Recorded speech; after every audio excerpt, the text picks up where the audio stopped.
എല്ലാവർക്കും സ്വാഗതം. ഇടപ്പള്ളി കഥകളി ആസ്വാദക സദസ്സ് കഴിഞ്ഞ വർഷം ആരംഭിച്ച ഭാവദ്രവം എന്ന പേരിൽ ഉള്ള കഥകളി ആസ്വാദന ശില്പശാലയാണ്. അതിൻ്റെ ഒരു തുടർച്ചയാണ് ഇന്നിവിടെ നടക്കുന്നത്. ഇവിടെ തന്നെ ഇതിനു മുൻപ് ഒരു 16 ക്ലാസ്സെങ്കിലും ഇവിടെ നടന്നു കഴിഞ്ഞു. പിന്നെ കലൂര് ദേശാഭിമാനിക്കടുത്തുള്ള കണ്ടൻ നായർ സ്മാരക സാംസ്കാരിക കേന്ദ്രത്തിൽ ഒരു ക്ലാസ് ഉണ്ടായിരുന്നു. നിങ്ങൾക്കൊക്കെ അറിയുന്നത് പോലെ ഇതിൻ്റെയൊക്കെ ഉദ്ദേശം കഥകളിയെ കുറച്ചുകൂടി ആസ്വാദകരിലേക്ക് എത്തിക്കുക എന്നത് തന്നെയാണ്. അപ്പോൾ നിങ്ങൾ അധ്യാപകരാവാൻ പോകുന്ന കുട്ടികളായതുകൊണ്ട് നിങ്ങളോട് ഒരു പ്രത്യേക അഭ്യർത്ഥന ഉള്ളത്, നിങ്ങളിത് വളരെ ശ്രദ്ധയോടുകൂടി ഈ ക്ലാസ്സിൽ പങ്കെടുക്കണം. ഈ ഒരു ക്ലാസ് കൊണ്ടൊന്നും കഥകളി പഠിക്കാൻ പറ്റില്ല എന്ന് നിങ്ങൾക്കും അറിയാം. പക്ഷേ ഇത് കഥകളി ആർക്കും മനസ്സിലാവാത്ത ഒന്നല്ല. വളരെ സങ്കേതങ്ങളും വളരെ സങ്കീർണതകളുമുള്ള ആട്ടത്തിൻ്റെയും പാട്ടിൻ്റെയും താളത്തിൻ്റെയും ഒക്കെ ഒരു കലയാണ്. പക്ഷേ അതിലേക്ക് നിങ്ങൾക്ക് ഒരാസ്വാദകരായിട്ടിരിക്കാൻ എങ്ങനെ ഒരു കഥകളി ആസ്വാദകൻ അല്ലെങ്കിൽ ആസ്വാദക ആവാം എന്നുള്ളതിൻ്റെ ഒരു ആമുഖം മാത്രമായിട്ട് ഇതിനെ കണ്ടാൽ മതി. പക്ഷേ ഇതിനെ തുടർന്ന് ഈ ഒരു ക്ലാസ് കഴിയുമ്പോൾ തന്നെ നിങ്ങൾക്ക് ഇനിയും പഠിക്കണമെന്ന് തോന്നലുണ്ടാവും. അത്രമാത്രം പ്രഗത്ഭരായ കലാകാരന്മാരാണ് ഇന്ന് ഇവിടെ എത്തിയിട്ടുള്ളത്. കഥകളി രംഗത്ത് ഈ കഥകളി അഭിനയിക്കുക എന്നുള്ളത് അവർക്ക് ലഭിക്കുന്ന പരിശീലനവും അവരുടെ ആർജിതമായ കഴിവിൽ നിന്നുണ്ടാകുന്നതാണ്. പക്ഷേ അതിനൊക്കെ അപ്പുറത്ത് ഇതെങ്ങനെ ജനങ്ങളിലേക്ക് പകർന്നു കൊടുക്കണം എന്നതും ഒരു പ്രധാനപ്പെട്ട ഒരു കഴിവാണ്. ആ കഴിവ് കൂടി ഉണ്ട് ഇന്ന് നിങ്ങൾക്ക് ക്ലാസ് എടുക്കുന്ന ശ്രീ പീശപ്പള്ളി രാജീവൻ, അതുപോലെ പാട്ട് കലാമണ്ഡലം ജീവൻ, ചെണ്ട കലാമണ്ഡലം ആകാശ്, മദ്ദളം RLV ജിതിൻ, ഇവരൊക്കെ നല്ല കലാകാരന്മാരാണ്.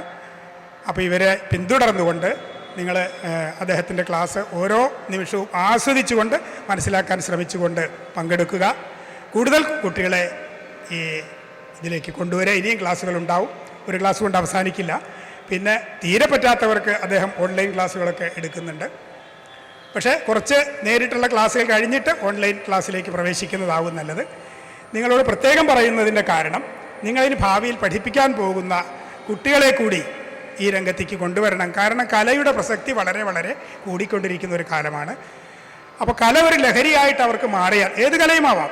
കഥകളി പോലുള്ള കല കുറച്ച് ബുദ്ധിമുട്ടാണെന്നുള്ളൂ പഠിക്കാൻ. പക്ഷെ പഠിച്ചു കഴിഞ്ഞാൽ ഏറ്റവും ഉദാത്തമായൊരു അനുഭൂതിയായിരിക്കും അതിൻ്റെ ആസ്വാദനം. അതുകൊണ്ട് നിങ്ങളുടെ കുട്ടികളെ ഇതിലേക്ക് ആനയിക്കാൻ നാളെ നിങ്ങൾക്ക് സാധിക്കട്ടെ എന്ന് ആശംസിക്കുന്നു. അതുകൊണ്ട് നിങ്ങൾ എല്ലാവരും താല്പര്യത്തോടുകൂടി ഇതിൽ പങ്കെടുക്കണം എന്ന് അഭ്യർത്ഥിച്ചുകൊണ്ട് ക്ലാസ് തുടങ്ങുവാൻ ശ്രീ പീശപ്പള്ളി രാജീവൻ, അദ്ദേഹം വളരെ അറിയപ്പെടുന്ന ഈ രംഗത്ത് വളരെ പ്രാഗൽഭ്യം തെളിയിച്ചിട്ടുള്ള കലാകാരനാണ്. അദ്ദേഹത്തെ സ്നേഹാദരപൂർവ്വം സ്വാഗതം ചെയ്യുന്നു. ഇത് നമുക്ക് സ്പോൺസർ ചെയ്തിട്ടുള്ള വിസ്മണി എന്ന സംരംഭക ഗ്രൂപ്പിനോടും നന്ദി രേഖപ്പെടുത്തിക്കൊണ്ട് നിങ്ങളെല്ലാവരെയും ഒരിക്കൽ കൂടി സ്വാഗതം ചെയ്യുന്നു. നന്ദി. എല്ലാവർക്കും നമസ്കാരം. ഞാൻ നിങ്ങളുടെ മുഖം ശ്രദ്ധിച്ചപ്പോഴേ ഒരു ഉത്സാഹം കാണാനില്ലേ മുഖത്ത്? എന്താ കാരണം? ആരെങ്കിലും നിർബന്ധിച്ചുകൊണ്ട് പറഞ്ഞേച്ചാണോ? ആണോ? ആണെങ്കിൽ ആണെന്ന് പറഞ്ഞോളൂ, അല്ലെങ്കിൽ പെണ്ണെന്ന് പറഞ്ഞോളൂ, അതേന്ന് പറഞ്ഞോളൂ. നിർബന്ധിച്ച് പറഞ്ഞേച്ചാണോ? ഇത് പോയില്ലെങ്കിൽ നിങ്ങൾക്ക് എന്താ ഇൻറ്റേർണൽ അസസ്മെൻറ്റിൽ മാർക്ക് കുറയുമെന്ന് പറഞ്ഞോ? ടീച്ചർമാർ മീശ പിരിച്ചോ? ഇല്ല. അല്ല, നിങ്ങളൊക്കെ മുഖത്തൊരു വിഷാദഭാവം. ഓണമൊക്കെ അടുത്തിട്ട് ഇത് എന്തെങ്കിലും ദുഃഖത്തിലിരിക്കണമെന്ന് ഞാൻ വിചാരിച്ചു. അപ്പോൾ 2-3 കാരണങ്ങൾ ഞാൻ മനസ്സിൽ വിചാരിച്ചത്. ഒന്ന്, ഉച്ച കഴിഞ്ഞുള്ള സമയം 2 മണി. 2, കഥകളി. 3, ഇത് നിങ്ങൾക്ക് വളരെ ഫെമിലിയർ അല്ലാത്തൊരു പ്രദേശത്ത് ചെങ്ങമ്പുഴയെ പറ്റി എന്താ അറിയാം? എങ്ങനെ? കവിയാണ്. ചെങ്ങമ്പുഴയുടെ ഏതെങ്കിലും 2 വരി അറിയോ? അറിയില്ല. ആർക്കെങ്കിലും അറിയോ? അറിയാം. ഒന്ന് പാട്. പറഞ്ഞാൽ മതി. പാട്.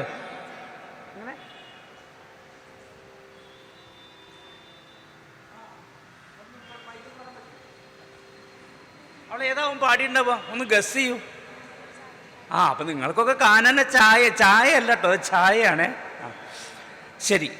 അപ്പോൾ ഈ എടപ്പള്ളി വേറൊരാൾ ഒരു സുഹൃത്തിൻ്റെ പേര് പറയാനായിരുന്നു. ചെങ്ങമ്പുഴയുടെ ചരിത്രത്തിനൊപ്പം നടക്കുന്ന ഒരാളുണ്ടായിരുന്നു. അതാരായിരുന്നു? ഇങ്ങോട്ട് പോന്നോട്ടെ. എടപ്പള്ളി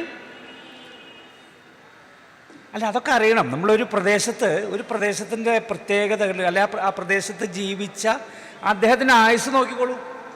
നമ്മളൊക്കെ വെറുതെ ഇങ്ങനെ കുറേ വയസ്സന്മാരായി ഇവിടെ നടന്നുകൂടാന്നല്ല. അദ്ദേഹം എത്ര കുറച്ച് കാലേ ഭൂമിയിലുണ്ടായിട്ടുള്ളൂ. പക്ഷേ സ്വയം അടയാളപ്പെടുത്തുകയും ആ അടയാളപ്പെടുത്തിയത് കാലാകാലം നിലനിൽക്കുകയും ചെയ്യുന്ന തരത്തിൽ ജീവിച്ചു പോയൊരു മനുഷ്യനാണ് അല്ലേ. അപ്പം അദ്ദേഹത്തിൻ്റെ ഒരു ഓർമ്മ വേണം നമുക്ക്.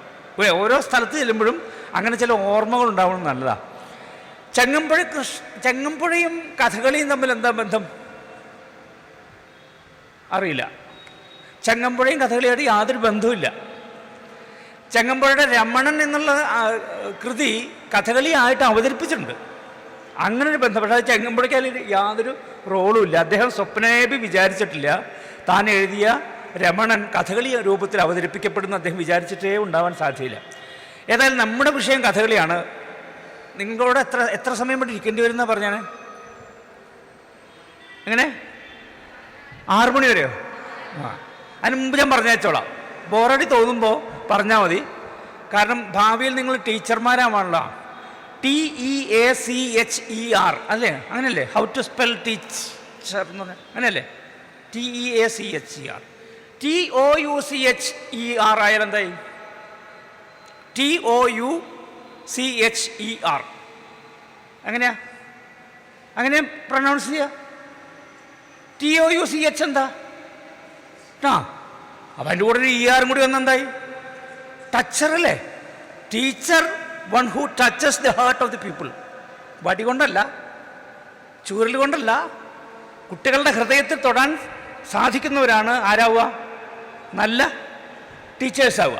അപ്പം നിങ്ങളൊക്കെ അങ്ങനെ നല്ല ടീച്ചേഴ്സാവാൻ ശക്തിയുള്ളവരാണ്, പ്രാപ്തിയുള്ളവരാണ്, കഴിവുള്ളവരാണ്, ആഗ്രഹമുള്ളവരാണ് എന്ന് ഞാൻ ഉറച്ച് വിശ്വസിക്കുന്നു. നിങ്ങൾക്ക് തൊടാനുള്ള ഒരു ഉപാധിയായിട്ട് ഒരു പക്ഷേ ഈ കഥകളിയും മാറിക്കൂടാ എന്നില്ല. അത്രയേ ഉള്ളൂ. നിങ്ങൾക്ക് അപരൻ്റെ ഹൃദയത്തെ തൊടാൻ ഒരു കലാരൂപം നിങ്ങൾക്ക് ഒരു ടൂൾ ആവുന്നു. അത്ര മാത്രമേ നിങ്ങൾ ഈ കഥകളിയെക്കുറിച്ച് നിങ്ങൾ അറിയുന്നത് കൊണ്ട് നിങ്ങൾ പ്രതീക്ഷിക്കേണ്ടതുള്ളൂ. നിങ്ങൾക്ക് അങ്ങനെ പറയില്ലേ, ടീച്ചിങ് ദ എയ്ഡ്സ് ഇല്ലേ? ടീച്ചിങ് എയ്ഡ്സ് ഇല്ലേ? ടീച്ചിങ് മാനുവൽ അല്ല പറഞ്ഞേ, പഠന സഹായികൾ ഇല്ലേ? പുസ്തകം മാത്രമല്ലല്ലോ കുട്ടികളെ പഠിപ്പിക്കാൻ ഉപയോഗിക്കുക, വേറെ പല കാര്യങ്ങളും ഉപയോഗിക്കില്ലേ? അതുപോലൊരു ടീച്ചിങ് എയ്ഡായിട്ട് ഒരു പക്ഷേ കഥകളി മാറിക്കൂടാ എന്ന് ഇല്ല. ശരി, കഥകളി എന്നുള്ളതിൽ 2 വാക്കുണ്ട്. കഥയുമുണ്ട്, കളിയുണ്ട് അല്ലേ? കഥ എന്താണ്? കഥ എന്ന് പറഞ്ഞാൽ എന്താ? നല്ല കഥയായി എന്ന് പറഞ്ഞാൽ എന്താ അതിൻ്റെ അർത്ഥം? ഇത് നല്ല കഥ എന്ന് പറഞ്ഞാൽ എന്താ അർത്ഥം? ഇതൊക്കെ നമ്മൾ സാധാരണ പറയുന്ന വാക്കുകളല്ലേ. അവൻ്റെ കഥ കഴിഞ്ഞു, കേട്ടിട്ടില്ലേ? ഇല്ലേ? അങ്ങനെ കേട്ടിട്ടില്ലേ? അപ്പൊ എന്താണ് കഥ? എങ്ങനെ? സംഭവം, യഥാർത്ഥ സംഭവമാണോ കഥ? കഥ എന്നത് അപ്പൊ സംഭവം എന്ന് പറഞ്ഞാൽ പോരെ അല്ലേ? കഥയ്ക്കുള്ളൊരു ഗുണം അല്ലെങ്കിൽ കഥയ്ക്കുള്ളൊരു പ്രത്യേകത എന്താ? അതിൽ നുണ ഉണ്ടാവുന്നതാണ്. അതിൽ കുറച്ച് അഭിമന്യു എന്നൊരു കുട്ടി ഉണ്ടായിരുന്നു. ഇപ്പോൾ കുട്ടിയല്ല, അവൻ യുവാവായി. അവൻ 6ാം ക്ലാസ്സിലൊക്കെ പഠിക്കുമ്പോൾ കഥ എഴുതുമായിരുന്നു. അത് കഴിഞ്ഞൊരു കുറേ കൊച്ചു കഥകൾ എഴുതി അവൻ ഒരു കാലത്ത് കഥ എഴുതൽ നിർത്തി. അപ്പോൾ അവനോട് ചോദിച്ചു, എന്താ നീ ഇപ്പോൾ കഥയൊന്നും എഴുതാറ് എന്ന് ചോദിച്ചു. അപ്പം എനിക്കിപ്പോൾ നുണ പറയാൻ പറ്റില്ല എന്ന്. കഥയിൽ അപ്പം എന്തുണ്ടാവും? വിശ്വസനീയമായ തരത്തിൽ നുണകളെ ഭംഗിയായിട്ട് അവതരിപ്പിക്കലും കൂടി കഥയിൽ ഒരു ഭാഗമാണ്. എന്ന് വെച്ചാൽ കഥകൾ മുഴുവൻ നുണയെന്നല്ല കേട്ടോ. പക്ഷേ കഥാകഥനം എന്ന് പറയുന്നത് അത് ഒരു ആർട്ട് ഫോമാണ്. അങ്ങനെ മത്സരം ഉണ്ടെന്ന് തോന്നുന്നു, ഇപ്പോഴും എനിക്ക് തോന്നുന്നു. LP ക്ലാസ്സിലെ കുട്ടികൾക്ക് സ്റ്റോറി ടെല്ലിംഗ് എന്ന് പറയുന്നത് ഇംഗ്ലീഷ് പറഞ്ഞാലേ മനസ്സിലാവുള്ളൂ അല്ലേ? കഥാകഥനം എന്ന് പറയുമ്പോൾ മനസ്സിലായില്ല. സ്റ്റോറി ടെല്ലിംഗ് എന്ന് പറഞ്ഞാൽ അപ്പോൾ അതുണ്ട്. സ്റ്റോറി ടെല്ലിംഗ് എന്നുള്ളത് അതൊരു കലയാണ്. കാരണം മുത്തശ്ശിമാരൊക്കെ, നിങ്ങൾക്ക് ആ ഭാഗ്യം ഉണ്ടായിട്ടുണ്ടാവില്ലേ ഒരു പക്ഷേ. എനിക്ക് എൻ്റെ അച്ഛൻ്റെ അമ്മ കഥ പറഞ്ഞിട്ടുണ്ട്. അപ്പോൾ കഥ പറയുമ്പോൾ ശ്രീരാമൻ്റെ കഥയോ അല്ലെങ്കിൽ ഏത് കഥ പറയുമ്പോഴും എൻ്റെ അച്ഛമ്മ അഭിനയിച്ചിട്ടാണ് പറയുക. മന്ധര വന്ന് പറഞ്ഞു. മന്ധര എന്ന് പറഞ്ഞ കഥാപാത്രത്തെ പറ്റി കേട്ടിട്ടുണ്ടോ രാമായണത്തിൽ? ഇല്ല, വേണ്ട, ഒരു കഥാപാത്രം എന്ന് വിചാരിച്ചോളൂ. അപ്പോൾ ആ കഥാപാത്രത്തെക്കുറിച്ച് പറ്റി പറയുമ്പോൾ ഈ അമ്മമ്മ മുത്തശ്ശി മന്ധരയായിട്ട് മാറും. അത് മറ്റേ എന്താ സിനിമയുടെ പേരെന്താ, മോഹൻലാലിൻ്റെ മണിച്ചിത്രത്താഴിൽ ശോഭന നാഗവല്ലിയായിട്ട് മാറുന്ന പോലെ അല്ല കേട്ടോ. അപ്പോൾ അമ്മമ്മ കുറച്ച് നേരം അഭിനയിക്കും. എന്ത് ചെയ്യും? അഭിനയിക്കും. അപ്പോൾ കഥ പറയുമ്പോൾ എന്ത് വേണം? അഭിനയിക്കണം, വേണ്ടേ? കഥ പറയുമ്പോൾ വെറുതെ ഇങ്ങനെ ഒരുത്തിയിൽ രാജാവ് ഉണ്ടായിരുന്നു, രാജാവിന് തലയിൽ ഒറ്റ രോമം ഉണ്ടായിരുന്നില്ല എന്നൊക്കെ പറഞ്ഞാൽ, എന്ന് പറയുന്നതിനേക്കാൾ ഒരുത്തിയിൽ രാജാവ് ഉണ്ടായിരുന്നു, മൊട്ട തലേനായിരുന്നു എന്നൊക്കെ നമ്മൾ കണ്ണൊക്കെ മുഴിച്ച് ശബ്ദമൊക്കെ ഇങ്ങനെ ഒതുക്കിയും കൂട്ടിയും ഏറ്റക്കുറച്ചിലുകളോടൊക്കെ അവതരിപ്പിക്കും. നാടകീയമായി കഥ പറയുമ്പോഴാണ്. കഥാപ്രസംഗം എന്നൊരു കലാരൂപം കേരളത്തിൽ സജീവമായിട്ടുണ്ടായിരുന്നു ഒരു കാലത്ത്. കേട്ടിട്ടുണ്ടോ നിങ്ങളാരെങ്കിലും? അതിലിപ്പോൾ ചങ്ങമ്പുഴയുടെയൊക്കെ ഇഷ്ടംപോലെ കൃതികൾ കഥാപ്രസംഗ രൂപത്തിൽ സാംബശിവനെ പോലുള്ള കാഥികന്മാർ പറഞ്ഞിട്ടുണ്ട്. അങ്ങനെയാണ് ആ വരികൾ ഫെമിലിയറായത്. പാടത്ത് പണിയെടുക്കുന്ന സ്ത്രീകളൊക്കെ ഞാറ് നടുമ്പോൾ ചെങ്ങമ്പുഴ കൃതികൾ പാടിയിരുന്നൊരു കേരളമാണ് കേട്ടോ നമ്മൾ. അങ്ങനെ കേരളത്തിലാണ് നമ്മൾ ഇപ്പോൾ ഉള്ളത്. അങ്ങനെ ഉണ്ടായിരുന്നു. ചെങ്ങമ്പുഴ കൃതികൾ പാടിയിട്ട് ഞാറ് നട്ടിരുന്ന സ്ത്രീകളുണ്ടായിരുന്ന നാടാണ് നമ്മുടെ. അങ്ങനെ ഒരു കൃതിയെ അല്ലെങ്കിൽ ഒരു സംഭവത്തെ കഥാകഥനത്തിലൂടെ, കഥാപ്രസംഗത്തിലൂടെ, കഥകളിയിലൂടെ അവതരിപ്പിക്കുന്ന സംസ്കാരം എന്നോ രൂപപ്പെട്ട ഒരു കൊച്ചു ഇടമാണ് നമ്മുടെ കേരളം. പെരുത്ത ഒരു ഉലകിൻ്റെ ഉള്ളിൻ്റെ ഉള്ളിൽ ഒരു ചെറിയ ഭൂമിയുണ്ട്. ആ ചെറിയ ഭൂമിയിൽ ഇത്തിരി പോകുന്ന മനുഷ്യര് വേഷം കെട്ടി വാക്ക് പറഞ്ഞ് നടിച്ചു കാട്ടുന്ന ഈ ഭൂമിയുടെ പേരാണ് കേരളം. നിങ്ങൾക്ക് മലയാളികളാണെന്ന് തോന്നുമ്പോൾ, മലയാളികളാണെന്ന് പറയാൻ അപമാനം അല്ലെങ്കിൽ അഭിമാനക്ഷതം തോന്നുന്നുണ്ടെങ്കിൽ ഉടനെ നിങ്ങൾ പറയേണ്ടത് അറബിക്കടലിൻ്റെ തീരത്ത് ഒരു വലിയ കയപ്പയ്ക്ക പോലെ കിടക്കുന്ന ഒരു സ്ഥലം, അത്രയേ ഉള്ളൂ ഭൂമിശാസ്ത്രപരമായിട്ട് നോക്കിയാൽ നമ്മുടെ കൊച്ചു കേരളം. പക്ഷേ ആ കേരളത്തിൽ ഉണ്ടായ അത്രയും വൈവിധ്യമാർന്ന കലാരൂപങ്ങളും താളപദ്ധതികളും സംഗീത പദ്ധതികളും കഥകളും ലോകത്ത് എവിടെയില്ല. ലോകസഞ്ചാരികൾ മുഴുവൻ പറഞ്ഞിട്ടുള്ള പ്രത്യേകതയാണ് നമ്മുടെ നാടിനെ കുറിച്ച്. അതിലൊന്നാണ് കഥകളി. അതിലൊന്ന് മാത്രമാണ് കഥകളി. കഥകളിയെ കേരളത്തിൻ്റെ തനത് കല എന്നുകൊണ്ട് ബാക്കിയൊക്കെ മോശമെന്ന് ആരും ധരിക്കരുത്. കഥകളി മാത്രമല്ല കേരളത്തിൻ്റെ കല, കേരളത്തിൻ്റെ തനത് കല കഥകളി മാത്രമല്ല. ഇനി തനത് എന്ന് പറഞ്ഞ വാക്ക്, തനത് എന്ന് പറഞ്ഞാൽ എന്താ അർത്ഥം? കുടുങ്ങിയില്ലേ? തനത് ഇല്ല. മൃഗശാലയിൽ കിടക്കുന്ന സിംഹവും കാട്ടിലുള്ള സിംഹവും തമ്മിലുള്ള വ്യത്യാസം എന്താ? ഒരു സിംഹത്തിനെ പിടിച്ച് കൂട്ടിലിട്ടു, മൃഗശാലയിൽ കൊണ്ടുപോയി. മൃഗശാലയിൽ കിടക്കുന്ന സിംഹവും കാട്ടിൽ നടക്കുന്ന സിംഹവും തമ്മിലുള്ള വ്യത്യാസം എന്താ? എങ്ങനെ? കേട്ടില്ല. സിംഹത്തിൻ്റെ തനത് ഇടത്ത്, അതായത് അവനവൻ്റേതായ അങ്ങനെ ഇല്ലേ. നമ്മൾ നമ്മുടെ പുരയിലിരിക്കുമ്പോഴല്ലേ ഏറ്റവും സ്വതന്ത്രമായിട്ടിരിക്കുക. ഇപ്പോഴും ഉമ്മയുടെ അടുത്ത് വർത്താനം പറഞ്ഞ പോലെ ടീച്ചർമാരോട് വർത്താനം പറയുമ്പോൾ നമ്മളായിട്ട് നിൽക്കുന്നത് നമ്മുടെ അങ്ങനെ ചില സ്ഥലത്തൊക്കെയാണ് അല്ലേ. അപ്പം നമ്മളായിരിക്കുന്ന അവസ്ഥയാണ് നമ്മൾ എന്ത് പറയുക? തനത്. നിങ്ങൾ ഓർക്കുക, നിങ്ങളെങ്ങനെ നിങ്ങളായി എന്ന്. അപ്പം നമ്മളായിരിക്കുന്ന ആ അവസ്ഥയാണ് തനത്. കേരളത്തിൻ്റെ തനത് കലയാണ് കഥകളി എന്ന് പറയും. എന്താണ് കേരളത്തിൻ്റെ തനത്? കേരളത്തിൻ്റെ ഏത് തനത് സ്വഭാവമാണ് കഥകളിയിലുള്ളത്? കഥകളി കണ്ടിട്ടില്ലേ? ഇതിലെങ്കിലും വീഡിയോയിലും കണ്ടിട്ടുണ്ടാവും ഇല്ലേ? ഇപ്പോൾ യൂട്യൂബിൽ കഥകളി നടിച്ചു കൊടുത്താൽ ഒരു ഷോർട്ട് ഫിലിമാണ് കാണുക. ആ ഷോർട്ട് ഫിലിമിൻ്റെ കഥ എന്തറിയോ? ഒരു കഥകളി വേഷക്കാരൻ, കംസനാണ് അദ്ദേഹത്തിൻ്റെ പ്രധാനപ്പെട്ട വേഷം. കഥകളിയിൽ കംസൻ അത്ര പ്രധാനപ്പെട്ട വേഷമല്ലാന്ന് വേറെ സെക്കൻഡറിയാണ്. ഏതായാലും ഈ മനുഷ്യൻ വളരെ ക്രൂവലായിട്ട് ഒരു കാരണമില്ലാതെ ഒരു സീരിയസ് കില്ലറായി മാറുകയാണ്. ഒരു കൊലപാതക പരമ്പര നടത്തുന്ന ഒരു കഥകളിക്കാരൻ്റെ കഥയാണ് കഥകളി എന്നിപ്പോൾ യൂട്യൂബിന് പറഞ്ഞാൽ കിട്ടുക. എന്നിട്ട് അവസാനം പറയും AI-ക്കും തെറ്റ് പറ്റാം എന്നൊരു, അത് വായിച്ചിട്ടില്ലേ? എല്ലാ വീഡിയോയുടെ ചോട്ടിലും AI പറയുന്നത് മുഴുവൻ, പക്ഷെ നമ്മളത് കാണില്ല. അപ്പോൾ കഥകളിയിൽ ഈ കേരളത്തിൻ്റെ ഏത് തനത് സ്വഭാവമല്ലേ? മലയാളികളുടെ പ്രത്യേകത എന്താ? മറ്റു രാജ്യക്കാരെ സംബന്ധിച്ചിടത്തോളം മലയാളം പറയുന്നു എന്നല്ല,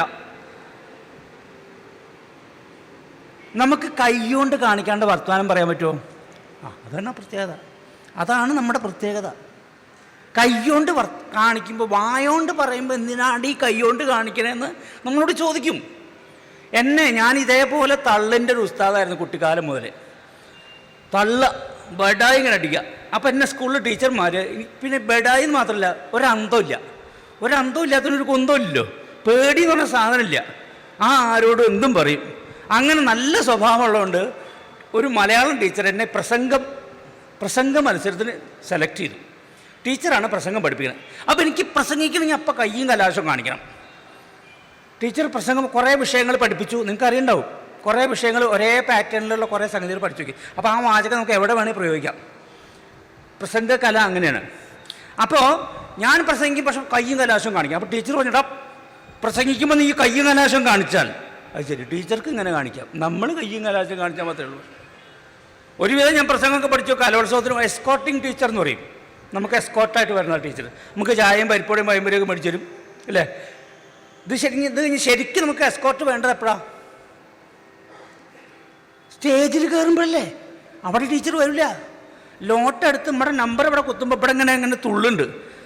അപ്പോൾ ഇതെന്താ ചോദിച്ചിട്ട് ഒരു അവയവാണ് ടീച്ചറെ. അത് കഴിഞ്ഞ് എന്നെ ഇവിടെ തള്ളി വിട്ട് ടീച്ചർ സൈഡിലെങ്കിലും മറിഞ്ഞു നിന്നു. ഞാൻ വന്നു നിന്നപ്പോൾ ഈ പ്രാഞ്ചിയേട്ടൻ ആൻഡ് സെയിൻ്റ് എന്നുള്ള മമ്മൂട്ടിയുടെ സിനിമ കണ്ടിട്ടുണ്ടോ നിങ്ങൾ? അതിൽ പൂരങ്ങളുടെ പൂരമായ തൃശ്ശൂർ പൂരത്തിൻ്റെ പെരുമ എന്ന് മമ്മൂട്ടി പ്രസംഗിക്കുന്ന സീനുണ്ട്. അതിന് ആ സീനിന് മുമ്പ് ഈ മൈക്രോഫോണിൻ്റെ ഒരു ക്ലോസപ്പ് കാണും സ്ക്രീൻ മൊത്തം മൈക്രോഫോൺ. ഇത് വലിയൊരു ജീവിയായിട്ട് പ്രാഞ്ചിക്ക് തോന്നണതാണ് എന്ന് പറഞ്ഞാൽ ഇതെന്തോ സാധനമാണ് എനിക്ക് തോന്നി. എനിക്ക് കണ്ണൊക്കെ ഇരുട്ടടച്ചു, മുമ്പിലുള്ളതൊന്നും കാണാനില്ല. ഞാൻ ദയനീയമായിട്ട് ടീച്ചറെ നോക്കി. ടീച്ചർ അവിടെ നിൽക്കുന്നുണ്ട്. അപ്പോൾ ടീച്ചർ തുടങ്ങിക്കോ. എന്ത് തുടങ്ങണം? പിന്നെ ടീച്ചറെ നോക്കി തുടങ്ങട്ടോ. അപ്പം എനിക്ക് പ്രസംഗിക്കണമെങ്കിൽ കൈകൊണ്ട് എന്തെങ്കിലും കാണിച്ചേ പറ്റുള്ളൂ. ടീച്ചർ അവിടെ നിൽക്കുന്നുണ്ട്. ആ ടീച്ചർക്കാണെങ്കിൽ ഒരു ഇതുമില്ല. ഇവിടെ വന്ന് തല്ലും ചിലപ്പോൾ. എവിടെ ആ കണ്ട നാട്ടുകാരുടെ മുമ്പിൽ വെച്ച് സ്റ്റേജിലിട്ട് തല്ലും. എന്ത് ചെയ്യണം? ഞാൻ പടച്ചവനെ വിചാരിച്ചിട്ട് ഈ മൈക്കിൻ്റെ കഴുത്തിലാണ്ട് പിടിച്ചു. എന്നിട്ട് ഞാൻ പ്രസംഗം തുടങ്ങി. മാന്യ സദസ്സിന് നമസ്കാരം. ഇന്നത്തെ നമ്മുടെ പ്രസംഗ വിഷയം ഇന്ത്യൻ ജനാധിപത്യവും മതേതരത്വവും. പ്രസംഗങ്ങൾ മുറുകും തോറും ഈ മൈക്കിൻ്റെ കഴുത്തിലെ പെട്ടിത്തന്നെ മുറുകുന്നു. ഞാൻ ഒരുവിധം പ്രസംഗിച്ച് പോന്നു. ടീച്ചർ പറഞ്ഞു നന്നായിട്ടുണ്ട് അവിടെ പോയിരുന്നു കണ്ട് അടുത്ത കുട്ടികൾ പ്രസംഗിക്കുന്നത് കണ്ടു പഠിക്കണം. ഞാൻ അവിടെ പോയിരുന്നു. അടുത്തൊരു പെൺകുട്ടിയെ വന്ന് ഓളുടെ എസ്കോർട്ടിങ് ടീച്ചറും ഓളെ ഇതുപോലെ തള്ളി വിട്ടതാവും. ഓളും ഈ കാറ്റത്ത് അപ്പനാടി വരുന്ന പോലെ ഒരു വരവ് വന്നു. എന്നിട്ട് ഇവിടെ വന്ന് നിന്നു. എൻ്റെ അത്ര ധൈര്യമില്ല അവൾക്ക്. ഓൾ മയക്കുമ്പോൾ പിടിച്ചില്ല. ഇട്ട പാവാടയുടെ 2 സൈഡിൽ രക്ഷപ്പെടുത്താം. എന്നിട്ട് പ്രസംഗം തുടങ്ങി. മാന്യ സദസ്സിന് നമസ്കാരം. ഇന്നത്തെ നമ്മുടെ പ്രസംഗ വിഷയം ഇന്ത്യൻ നല്ല തുണി ആയതുകൊണ്ട് ഇത് കീറി ഓട്ടയില്ല. അല്ലെങ്കിൽ പ്രസംഗം കഴിയുമ്പോഴേക്കും 2 ഭാഗത്ത് ഓരോ ഓട്ട ഉണ്ടാവുമായിരുന്നു. ഇത് മലയാളികളുടെ സഹജമായ സ്വഭാവമാണ്, തനത് സ്വഭാവമാണ്. എന്ത്? കൈകൊണ്ട് കാണിക്കുകയാണ്. മഹാനടനായ മമ്മൂട്ടി പൊന്തൻമാട എന്നൊരു സിനിമയിൽ അഭിനയിച്ചു. അപ്പോൾ മറ്റേ ചന്തു എന്തായിരുന്നു, വടക്കൻ വീരഗാഥയ്ക്ക് ശേഷമാണ് പൊന്തൻമാട എന്നുള്ള സിനിമ. അപ്പം മമ്മൂട്ടിക്ക് ആ കാലത്ത് ഈ സിമെൻറ്റ് കട്ടടയ്ക്ക് കട്ടടയ്ക്ക് സിമെൻറ്റ് നിറയ്ക്കുന്ന സ്വഭാവം ഉണ്ടായിരുന്നു. സെൻസിബിലിറ്റി ഉണ്ടാവണം എന്നൊക്കെ പറയുമ്പോൾ കൈകൊണ്ട് ഇങ്ങനെ കാണിക്കുന്ന സ്വഭാവം, ഒരു ഹാബിറ്റ് ഉണ്ടായിരുന്നു. അപ്പോൾ പൊന്തന്മാടയ്ക്ക് വന്നപ്പോൾ TV ചന്ദ്രൻ തൊട്ടാണല്ലോ സംവിധാനം, ചൂടനാണ്. അപ്പം മമ്മൂട്ടിക്ക് ഒരു തോർത്തുമുണ്ട് മാത്രമേ വേഷം. അപ്പം മമ്മൂട്ടിക്ക് കയ്യെന്ത് കാണിക്കണം എന്ന് നിശ്ചയില്ലാണ്ട് ആകെ പരുങ്ങ. അങ്ങോട്ട് ഒരു സുഖമുള്ള അഭിനയം. എന്തോടെ പറ്റിയ ചോദിച്ചു TV ചന്ദ്രൻ. അല്ല എനിക്ക് കയ്യേ എന്താ കയ്യ്, അല്ല എനിക്ക് കയ്യ് എന്താ ചെയ്യണമെന്ന് ശരിയാ. അപ്പം നീ മറ്റേ വടക്കൻ വീരഗാഥയിൽ അഭിനയിക്കുമ്പോൾ എന്താ ചെയ്തേ? അപ്പം മമ്മൂട്ടി വളരെ നിഷ്കളങ്കമായിട്ട് മറുപടി പറഞ്ഞു. ചന്തുവിന് അരയിലൊരു കച്ചയെങ്കിലും ഉണ്ടായിരുന്നു പിടിക്കാൻ. ചന്തുവിനെ തോൽപ്പിക്കാൻ നിങ്ങൾക്ക് ആവില്ല മക്കളെ എന്ന് പറയാം. ഇതിവിടെ തോർത്തുമുണ്ട് മാത്രമേ ഇത് പിടിച്ചാൽ ചിലപ്പോൾ അഴിഞ്ഞു പോകണ്ടാവുക അല്ലേ. അപ്പം ഇവിടെ ഈ ടെൻഡൻസിയെ, ഈ ആംഗ്യം കാണിക്കുക എന്നുള്ള ഈ ടെൻഡൻസിയെ ഒരു ആർട്ട് ഫോം ആക്കി വളർത്തുകയാണ് കഥകളി പോലെയുള്ള കലാരൂപങ്ങളിൽ നടന്ന പ്രവർത്തനം. അപ്പം ഇവിടെ ആംഗ്യം, മുദ്ര, 2 വാക്കുകൾ. ആംഗ്യം, മുദ്ര. എന്താണ് ആംഗ്യവും മുദ്രയും തമ്മിലുള്ള വ്യത്യാസം?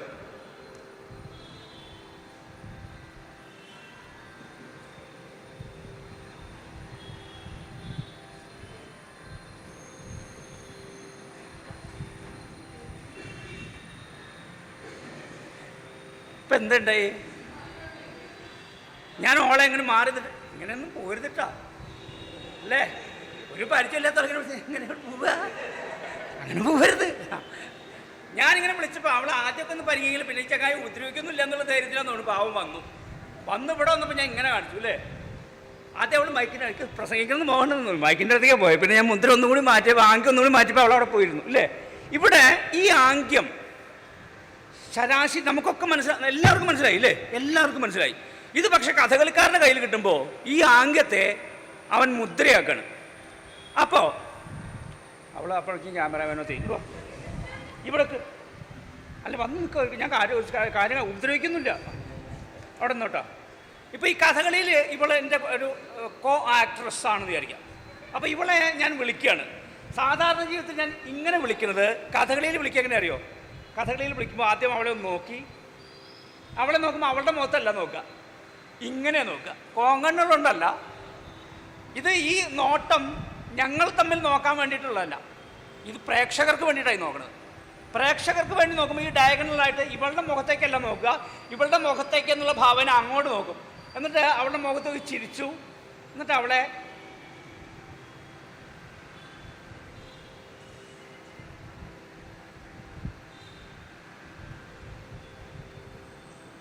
അപ്പോൾ അവൾക്ക് നാണം വന്നു അല്ലേ? അപ്പം ഇപ്പം സാധാരണ ജീവിതത്തിൽ ഇങ്ങനെ കാണിക്കുന്ന ഒരു ആംഗ്യത്തെ കഥകളിക്കാരൻ്റെ കയ്യിലെത്തുമ്പോഴേക്കും അതൊരു മുദ്രയായി മാറുകയാണ്. അപ്പം ആംഗ്യവും മുദ്രയും തമ്മിൽ എന്താ വ്യത്യാസം? ആംഗ്യം എന്ന് പറയുന്നത് അങ്ങനെ സ്റ്റൈലൈസ്ഡ് ആയിക്കൊള്ളണം, ചിട്ടപ്പെടുത്തിയതൊന്നുമല്ല. അത് പലതരത്തിൽ കാണിക്കാം, എങ്ങനെ വേണേൽ നിന്ന് കാണിക്കാം, എവിടെ നിന്നും കാണിക്കാം. പക്ഷെ മുദ്രയാവുമ്പോൾ അതിൽ ചില ചിട്ടപ്പെടുത്തലുകൾ, വ്യവസ്ഥകൾ വരികയാണ്. ഈ വ്യവസ്ഥകൾ എന്തിനാ? ഏറ്റവും എളുപ്പത്തിൽ വീണ്ടും വീണ്ടും പ്രയോഗിക്കാൻ വേണ്ടിയിട്ടാണ് ഇങ്ങനെ ചിട്ടകൾ ഉണ്ടാക്കി വെക്കുന്നത്. നമ്മൾ അക്ഷരം എഴുതി പഠിക്കും അല്ലേ? എന്തിനു വേണ്ട? 2 വരെ കോപ്പി, 4 വരെ കോപ്പി. എന്തിനാ? അക്ഷരം പഠിക്കാനാ, നന്നാവാൻ. അപ്പോൾ ഈ ഡോക്ടർമാരാവണവരാരും കോപ്പി എഴുതിയിട്ടില്ലേ? 4 വരെ കോപ്പിയൊന്നും. ഏതെങ്കിലും ഡോക്ടറുടെ പ്രിസ്ക്രിപ്ഷൻ മര്യാദയ്ക്ക് വായിച്ച ആരെങ്കിലും ഉണ്ടോ ഈ കൂട്ടത്തിൽ? ഞാൻ ഇതുവരെ കണ്ടില്ല. അവർ ഏത് സ്കൂളിലാണോ പഠിച്ചത് അല്ലേ? അവരൊരു വരയിട്ടാൽ ഒരു മരുന്ന് ഇങ്ങോട്ട് വരും അല്ലേ? ഒരു വരയിട്ടാൽ ഒരു മരുന്ന് തരും.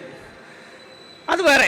ഞാൻ പറഞ്ഞത് ഒരു അക്ഷരം, അപ്പം അക്ഷരം അതിനൊരു റീഡബിലിറ്റി അല്ലെങ്കിൽ വായനാത്മകത അല്ലേ? വായിക്കാൻ തോന്നണമെങ്കിൽ പണ്ടൊക്കെ കൈയക്ഷരത്തിന് മാർക്കുണ്ടായിരുന്നു. ലാംഗ്വേജിന് പണ്ടൊക്കെ കൈയക്ഷരത്തിന്, നല്ല ഭംഗിയുള്ള കൈയക്ഷരത്തിന് അഡീഷണൽ മാർക്ക് കിട്ടും. അപ്പം അതൊന്നുമില്ലെന്ന് എനിക്കറിയാം. ഇപ്പോൾ കുട്ടി അറ്റംപ്റ്റ് ചെയ്താൽ മതി, ഉത്തരം പറയാൻ ഓങ്ങിയാൽ മാർക്കാ അല്ലേ? പുതിയ നിയമം അങ്ങനെയാണ്. ആയിക്കോട്ടെ. അപ്പോൾ ഈ അക്ഷരങ്ങൾ ഭംഗിയാക്കാൻ വേണ്ടി ചെയ്യുന്ന കോപ്പി റൈറ്റിംഗ്, അല്ലെങ്കിൽ നമ്മൾ എന്താ പറയുക, 2 വരെ കോപ്പി 4 വരെ കോപ്പിയൊക്കെ എഴുതുന്ന പോലെ തന്നെ ഈ ആംഗ്യഭാഷയെ മുദ്രാഭാഷയാക്കി മാറ്റാൻ കുറേ കാര്യങ്ങൾ ചെയ്യുന്നു. അങ്ങനെ കഥകളിയിലെ ഒരു മുദ്രകളുടെ ഒരു സഞ്ചയം, മുദ്രകളുടെ ഒരു കൂട്ടമാണ് കഥകളിയുടെ ഭാഷ. കഥകളിയുടെ ഭാഷ എന്ന് പറയുന്നത് സംസ്കൃതമാണെന്നോ മലയാളം ആണെന്നോ മണിപ്രവാളമാണെന്നോ അല്ല പറയേണ്ടത്. കഥകളിയുടെ ഭാഷ മുദ്രാഭാഷയാണ്. ആ മുദ്രാഭാഷയ്ക്ക് പക്ഷെ ഇന്ന വിധത്തിൽ കാണിക്കണം. ഇപ്പം ഇംഗ്ലീഷ് റണ്ണിങ് ലെറ്റേഴ്സ് എഴുതുമ്പോൾ ഒരു നിയമമുണ്ട് ഇല്ലേ? എന്താ? ഇപ്പോൾ ആംബിയൻസിൽ എഴുതുകയാണ്. അപ്പോൾ ആ എഴുതുമ്പോൾ ചില അക്ഷരങ്ങൾ മുകളിലേക്ക് പോകണം, ചില അക്ഷരങ്ങൾ ചോട്ടിലേക്ക് പോകണം എന്നൊക്കെ ഉണ്ട് ഇല്ലേ? ഇല്ലേ? എന്തിനാ അങ്ങനെയൊക്കെ നിയമം? അത് ഇപ്പം ആ അക്ഷരത്തിൻ്റെ ഭംഗി കൊണ്ടല്ലാതെ തന്നെ ആ അക്ഷരത്തിൻ്റെ റൂട്ട്, ആ അക്ഷരം പോയ വഴി വെച്ചിട്ട് നമുക്ക് അക്ഷരത്തെ കണ്ടുപിടിക്കാൻ പറ്റും. പണ്ട് ഐക്ക് കുത്തില്ല, ടീക്ക് വെറ്റില്ല, കുട്ടിക്ക് മാർക്കില്ല എന്നൊരു ചൊല്ലുണ്ടായിരുന്നു ഞങ്ങളൊക്കെ പഠിക്കുന്ന കാലത്ത്. ഐന്ന് എഴുതിയ സ്മോൾ ലെറ്റർ എഴുതിയ അവിടെ എവിടെയെങ്കിലും ഒരു കുത്തുണ്ടാവണം, ആ പ്രദേശത്ത് എവിടെയെങ്കിലും ഒരു കുത്തുണ്ടായാൽ മതി. ടീ എന്നുള്ള എൻ്റെ വെട്ട്, ടീ എഴുതി കഴിഞ്ഞാൽ വെട്ട് ചിലപ്പോൾ അവിടെ ആവും. എന്നാലേ വെട്ട് നിർബന്ധമാണ്. അപ്പോൾ ഐക്ക് കുത്തില്ല, ടീക്ക് വെട്ടില്ല, കുട്ടിക്ക് മാർക്കില്ല. അപ്പോൾ ഇങ്ങനെ ഐക്ക് കുത്തണം ആരുണ്ടാക്കിയ നിയമം? എന്തിനാത്?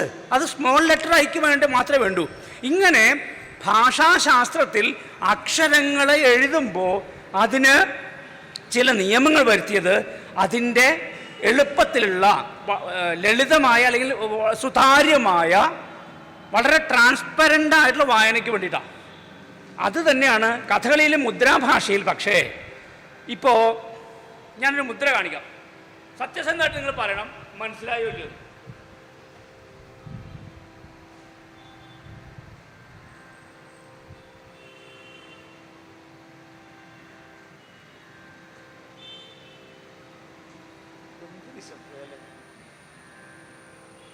ഇതന്നെയാണ് കഥകളി കാണുമ്പോൾ ഒരാളും മിണ്ടാണ്ടിരിക്കുന്നത്.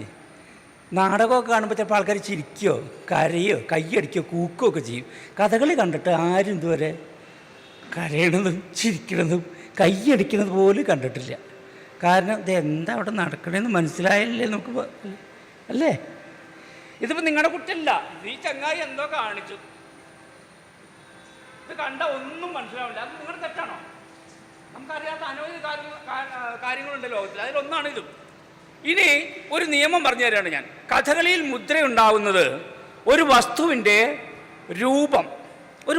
രൂപത്തെ അനുകരിക്കുക, ഒരു വസ്തുവിൻ്റെ ചലനത്തെ അനുകരിക്കുക, അല്ലെങ്കിൽ ആ വസ്തുവിൻ്റെ സ്ഥാനത്തെ അനുകരിക്കുക. ഇങ്ങനെ 3 രീതിയിൽ മുദ്ര ഉണ്ടാവുന്നു എന്ന് ഞാനൊരു തിയറി നിങ്ങളെ പഠിപ്പിച്ചു തരിക.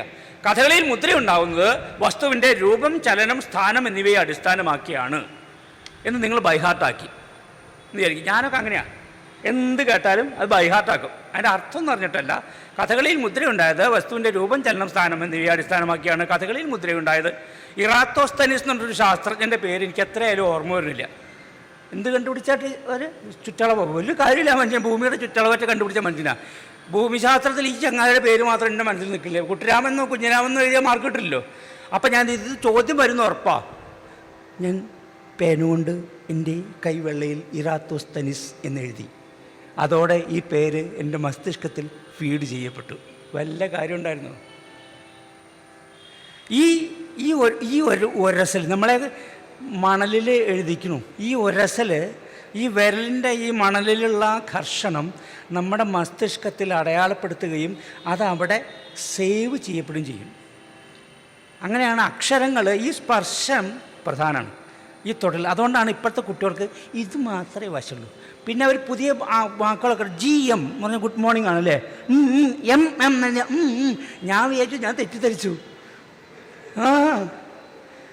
2 M ഇട്ട വേറെന്തോ അർത്ഥം ഞാൻ വിചാരിച്ചേ.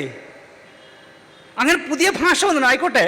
പക്ഷേ ഈ അക്ഷരങ്ങളുടെ വളരെ ജൈവികമായ ഈ അക്ഷരങ്ങളുടെ ലോകത്ത് ഇങ്ങനെ കുറേ നിയമങ്ങളുണ്ട്. അപ്പോൾ ഇത് അച്ഛൻ എന്നാണ്. ഇത് കണ്ട അച്ഛനാന്ന് തോന്നുമോ? തോന്നില്ല. എന്നാൽ ഞാൻ വേറൊരു മുദ്ര കാണിക്കാം. ആകാശ് ജിതിൻ ഒന്ന് കൂടല്ലേ. ഇത് കലാമണ്ഡലം ആകാശ്, നേരാവണ്ണം മനസ്സിലാക്കാൻ വേണ്ട. അദ്ദേഹം PG ചെന്ന പോസ്റ്റ് ഗ്രാജുവേഷനാണ്, അത് ചെയ്തുകൊണ്ടിരിക്കുകയാണ് ഇപ്പോൾ. ഇത് RLV ജിതിൻ. RLV എന്ന് പറഞ്ഞാൽ ഇവിടെ തൃപ്പൂണിത്തുറയുള്ള അക്കാഡമിയാണ്. അവിടെ മദ്ദളം പഠിച്ച് ഇപ്പോൾ കഥകളി മദ്ദളത്തിലും പഞ്ചവാദിലും പ്രശസ്തനായി. അദ്ദേഹത്തിൻ്റെ പേര് ഇങ്ങനെ ഇരിക്കണമെന്ന് നോക്കിയിട്ട് കാര്യമില്ല. പേര് ജീവൻ എന്നാണ്. കലാമണ്ഡലം ജീവൻ, കലാമണ്ഡലത്തിലെ ജീവനാണ്. ഇപ്പോൾ പക്ഷേ കലാമണ്ഡലം ജീവൻ RLVയിൽ ഗസ്റ്റ് ലെക്ചററായിട്ട് ജോലി ചെയ്യണം. ഇവർ 3 പേരാണ് നമ്മൾ. ഇനിയിപ്പോൾ ഇവരെന്തൊക്കെ ചെയ്യണമെന്ന് നമുക്ക് കാണാം. അപ്പം ഞാനൊരു മുദ്ര കാണിക്കുകയാണ്. അപ്പോൾ എന്താണെന്ന് നോക്കിക്കോളൂ. എന്താണെന്ന് കണ്ടിട്ട് തോന്നെന്താന്ന് പറയണേ.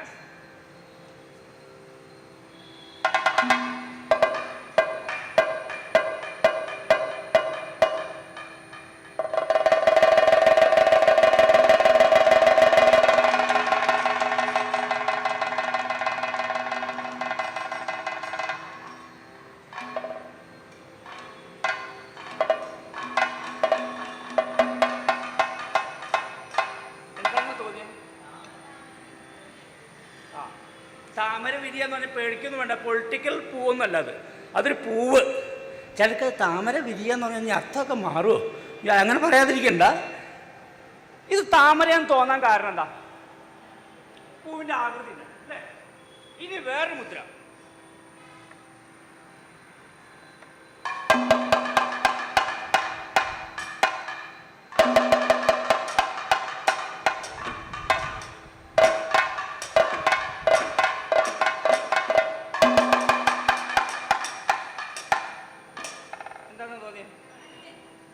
കഥകളിയൊക്കെ അറിയാം. അടുത്തൊരു മുദ്ര.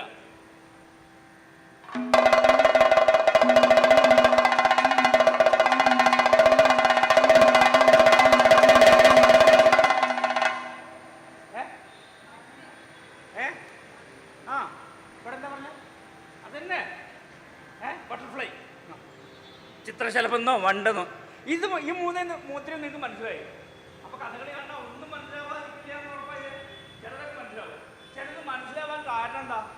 അത് ആ നിയമം, ഞാൻ നേരത്തെ പറഞ്ഞ നിയമം പാലിക്കുന്നുണ്ടാ. വസ്തുവിൻ്റെ രൂപം.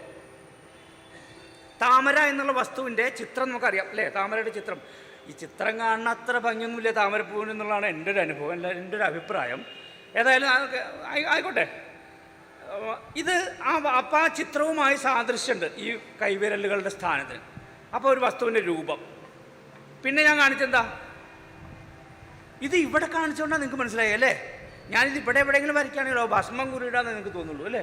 ഇത് ഇവിടെ കാണിച്ചപ്പോൾ നിങ്ങൾക്ക് മനസ്സിലായി എന്ത് കണ്ണാണ്. അപ്പോൾ വസ്തുവിൻ്റെ രൂപം, സ്ഥാനം. അടുത്തെന്താ ചെയ്തേ അല്ലേ? ഞാൻ ആദ്യം പറഞ്ഞ നിയമം പാലിക്കപ്പെടുമ്പോഴാണ് നമുക്ക് കാര്യങ്ങൾ എളുപ്പമാവുക അല്ലേ?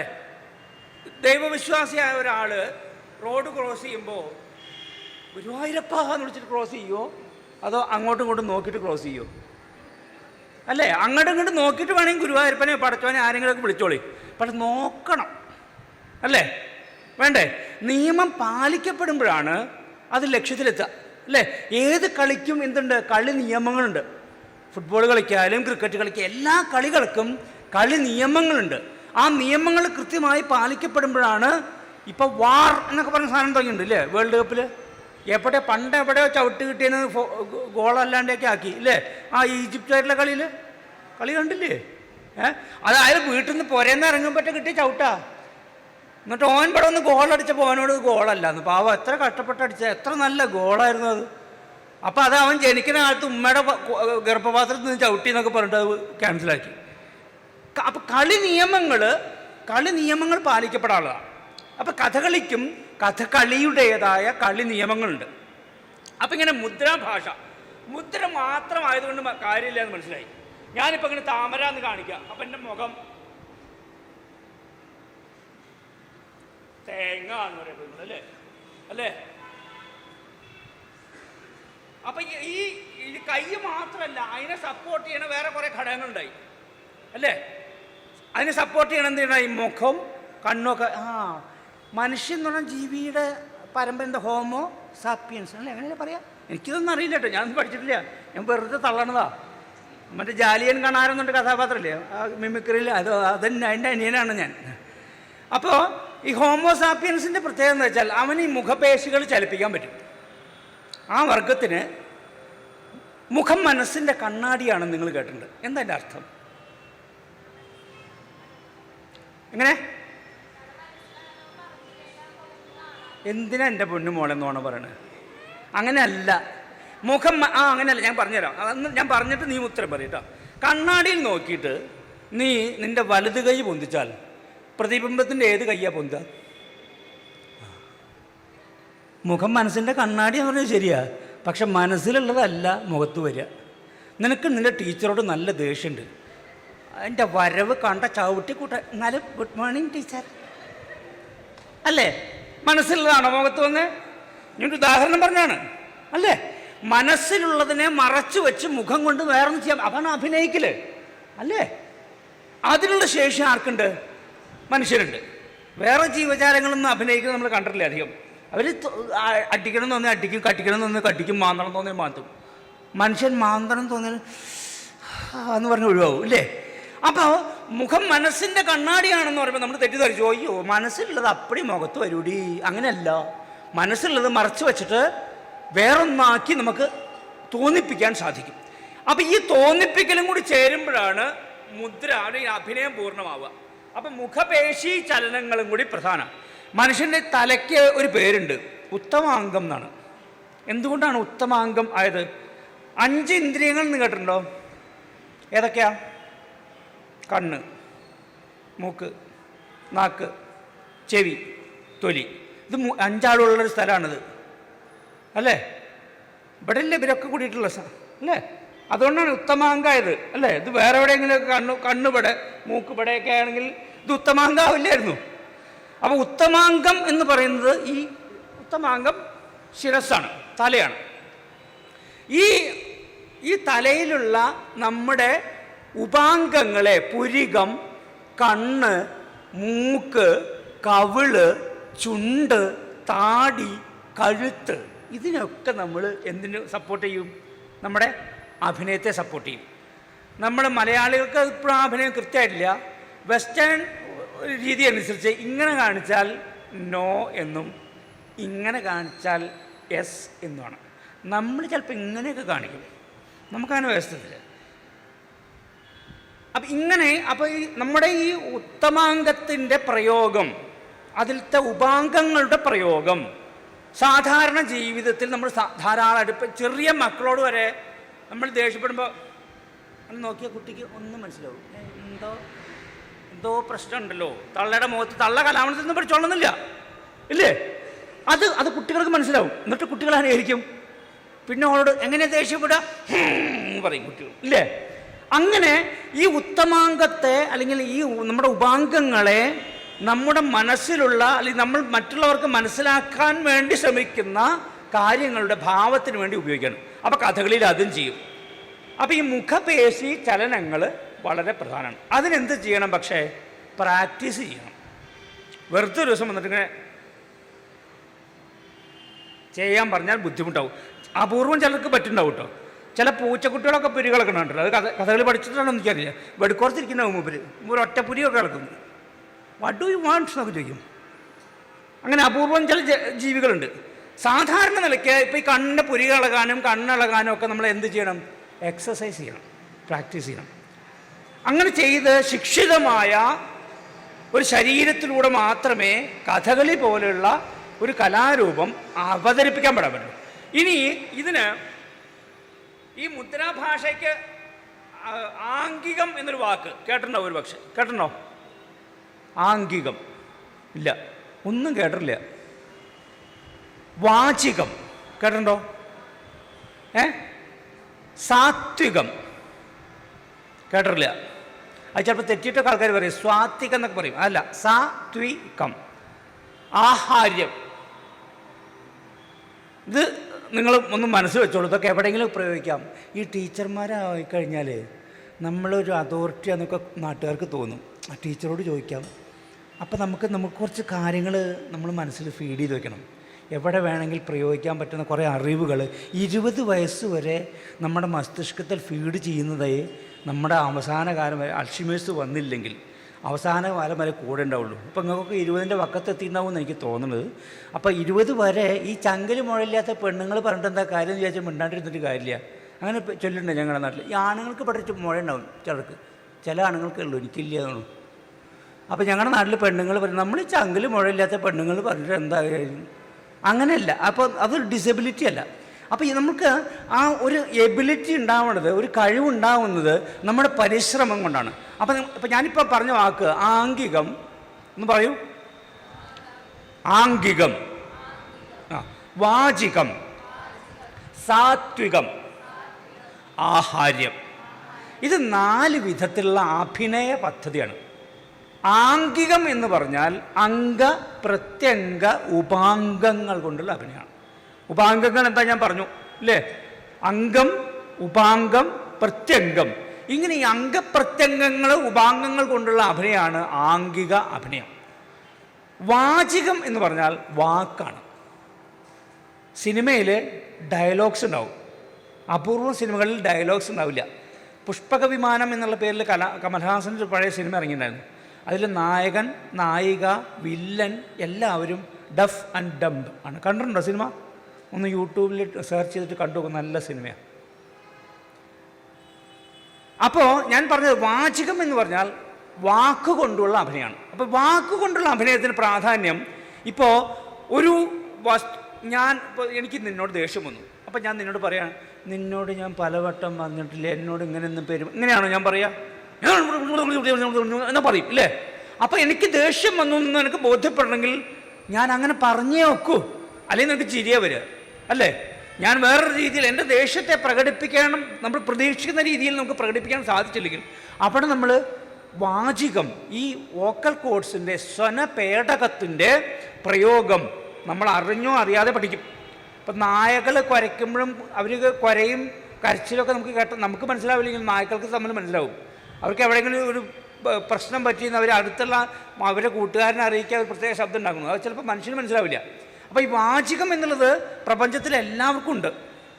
വാചിക അഭിനയം അത് കഥകളിയിലുണ്ട്. കഥകളിയിൽ പക്ഷേ ഈ അഭിനേതാക്കൾ, അഭിനയിക്കുന്നവർ ഡയലോഗ്സ് പറയില്ല. പറഞ്ഞു മനസ്സിലായോ? അഭിനയിക്കുന്നവർ മിണ്ടൂല. അവർക്ക് പകരം അപ്പം ആരാ മിണ്ടുക? ആരെയൊന്നും മിണ്ടണ്ടേ? വാചികാഭിനയം വേണ്ടേ? അതാരാ ചെയ്യാം? അതിനാണ് ജീവൻ. ജീവൻ എന്ന് പറഞ്ഞാൽ എൻ്റെ പേര്.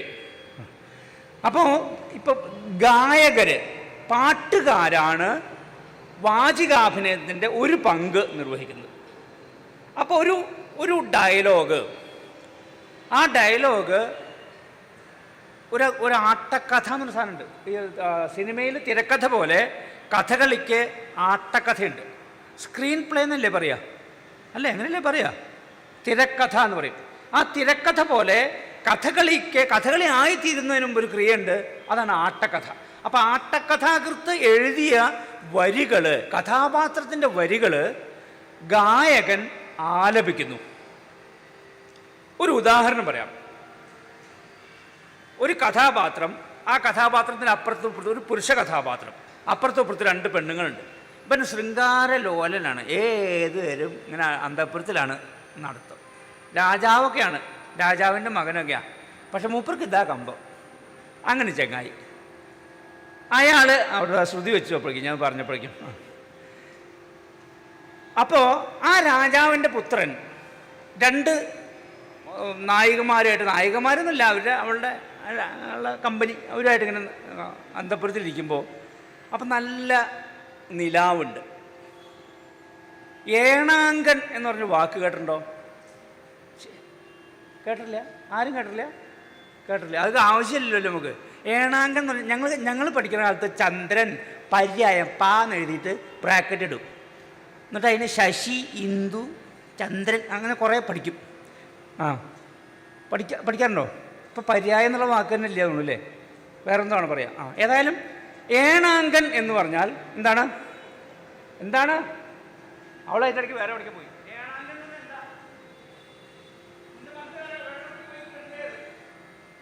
ഏണാങ്കൻ എന്ന് പറഞ്ഞാൽ എന്താ? ഞാൻ പറഞ്ഞപ്പോ ചന്ദ്രൻ.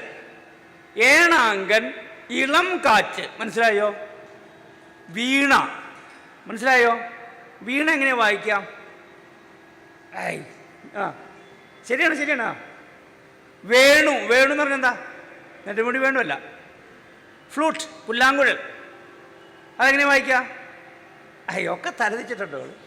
വീണ ഇങ്ങനെ, ഫ്ലൂട്ട് ഇങ്ങനെ വായിക്കാൻ പറ്റും. ശരി, എന്നാലും ഇത്രയൊക്കെ ഒപ്പിച്ചില്ലേ? കൺഗ്രാറ്റ്സ്.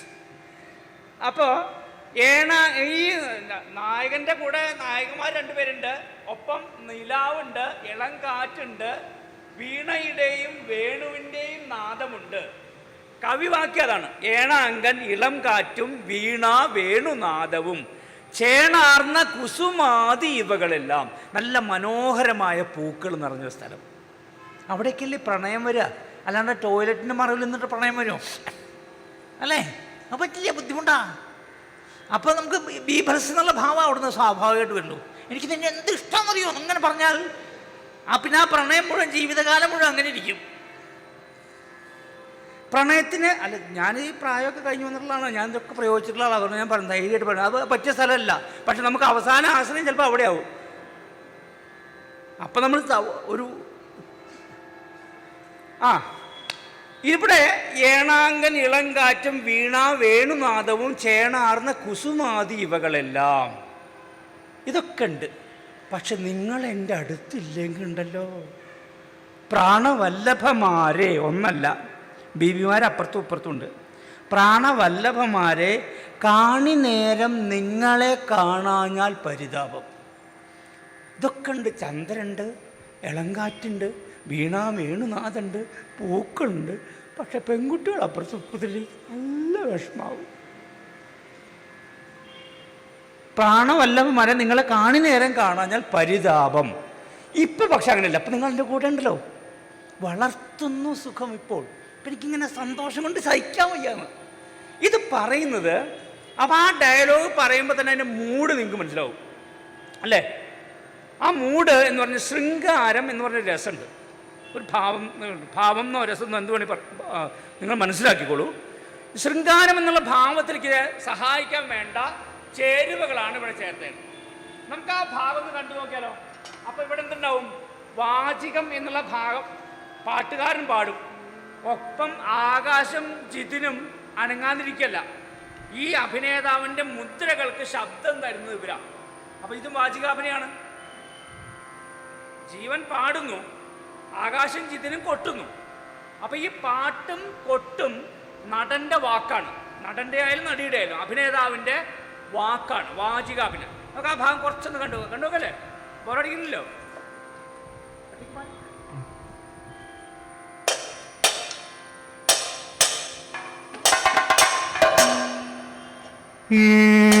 ഈണാങ്കൻ ഇളം കാറ്റും വീണ വേണു നാദവും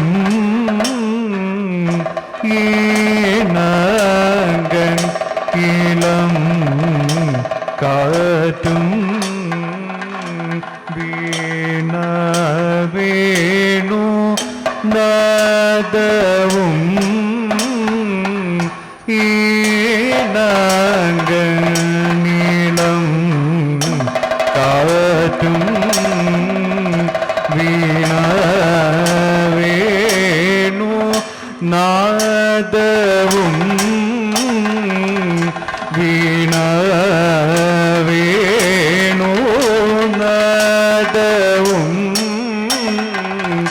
വീണ വേണു നാദവും വീണ വേണു നാദവും ചേന കുസുമാതി ചേന കുസുമാതി ചേന കുസുമാതി ഇവകൾ എല്ലാം ഇവകൾ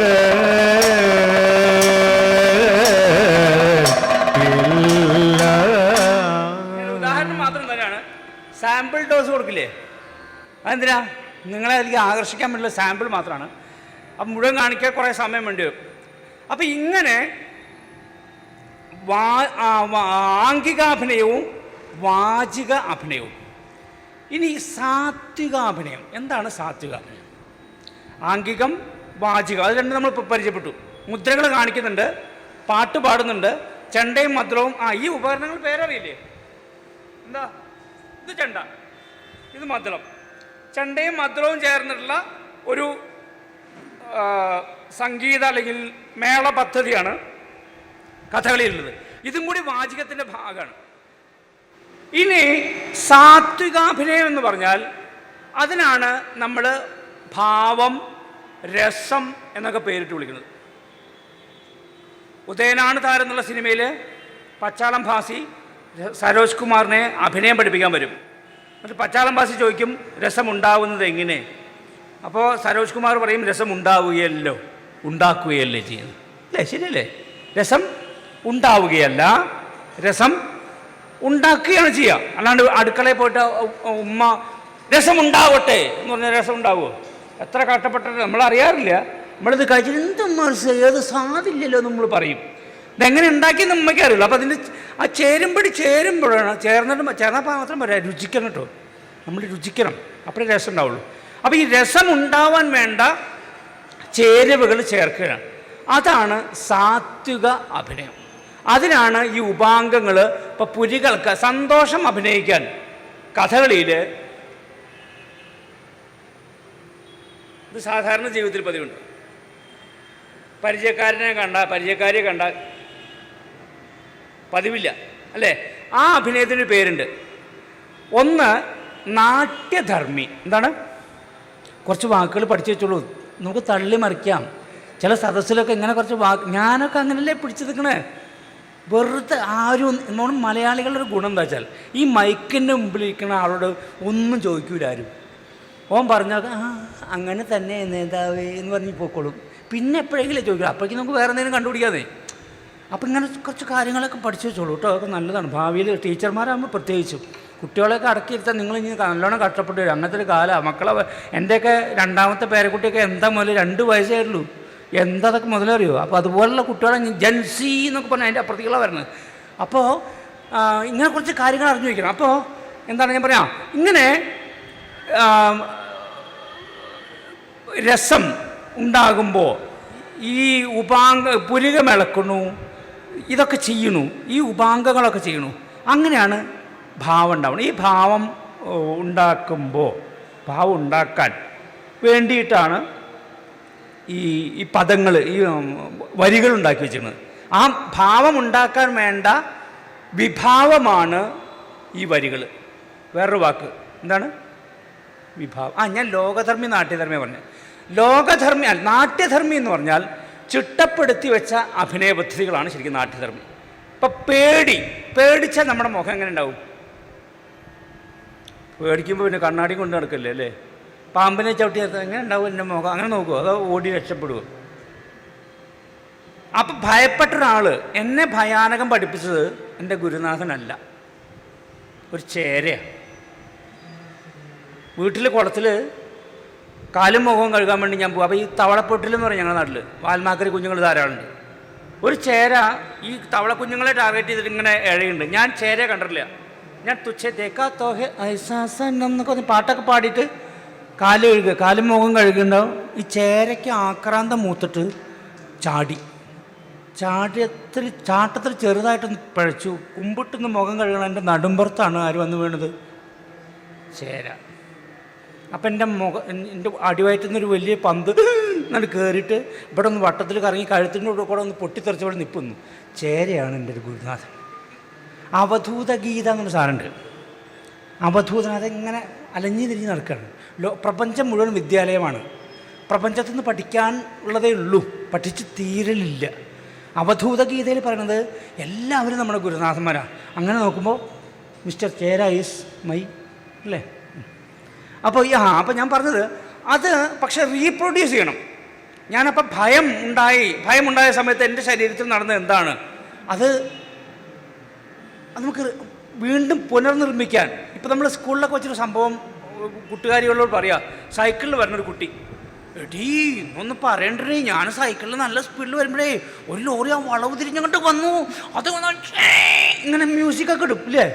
അല്ലാതെ ഞാൻ ഇന്ന് സ്കൂളിലേക്ക് വരുന്ന വഴി ഭാഗ്യം കൊണ്ടാണ് ഞാൻ രക്ഷപ്പെട്ടത്. വളരെ വേഗതയിൽ വന്നൊരു ലോറി എന്നെ ഇടിക്കേണ്ടതായിരുന്നു, തലനാരിഴക്കി ഞാൻ രക്ഷപ്പെട്ടു. നീ നിന്നിനാടി കഥാപ്രസംഗം പറഞ്ഞു ചോദിക്കും അല്ലേ? ഇവിടെ നമ്മളവിടെ അതിന് മ്യൂസിക്കൊക്കെ ഇട്ട് മുഖാഭിനെ തകർക്കും നമ്മൾ ഇല്ലേ? ഈ അഭിനയം എന്ന് പറയുന്നത് ലോകധർമ്മിതയാണ്. അവിടെ ഇന്ന് ചെയ്ത പോലെ തന്നെ നാളെ ചെയ്തോളണമെന്നില്ല, അതിന് തുടർച്ച ഉണ്ടായിക്കൊള്ളുന്നില്ല.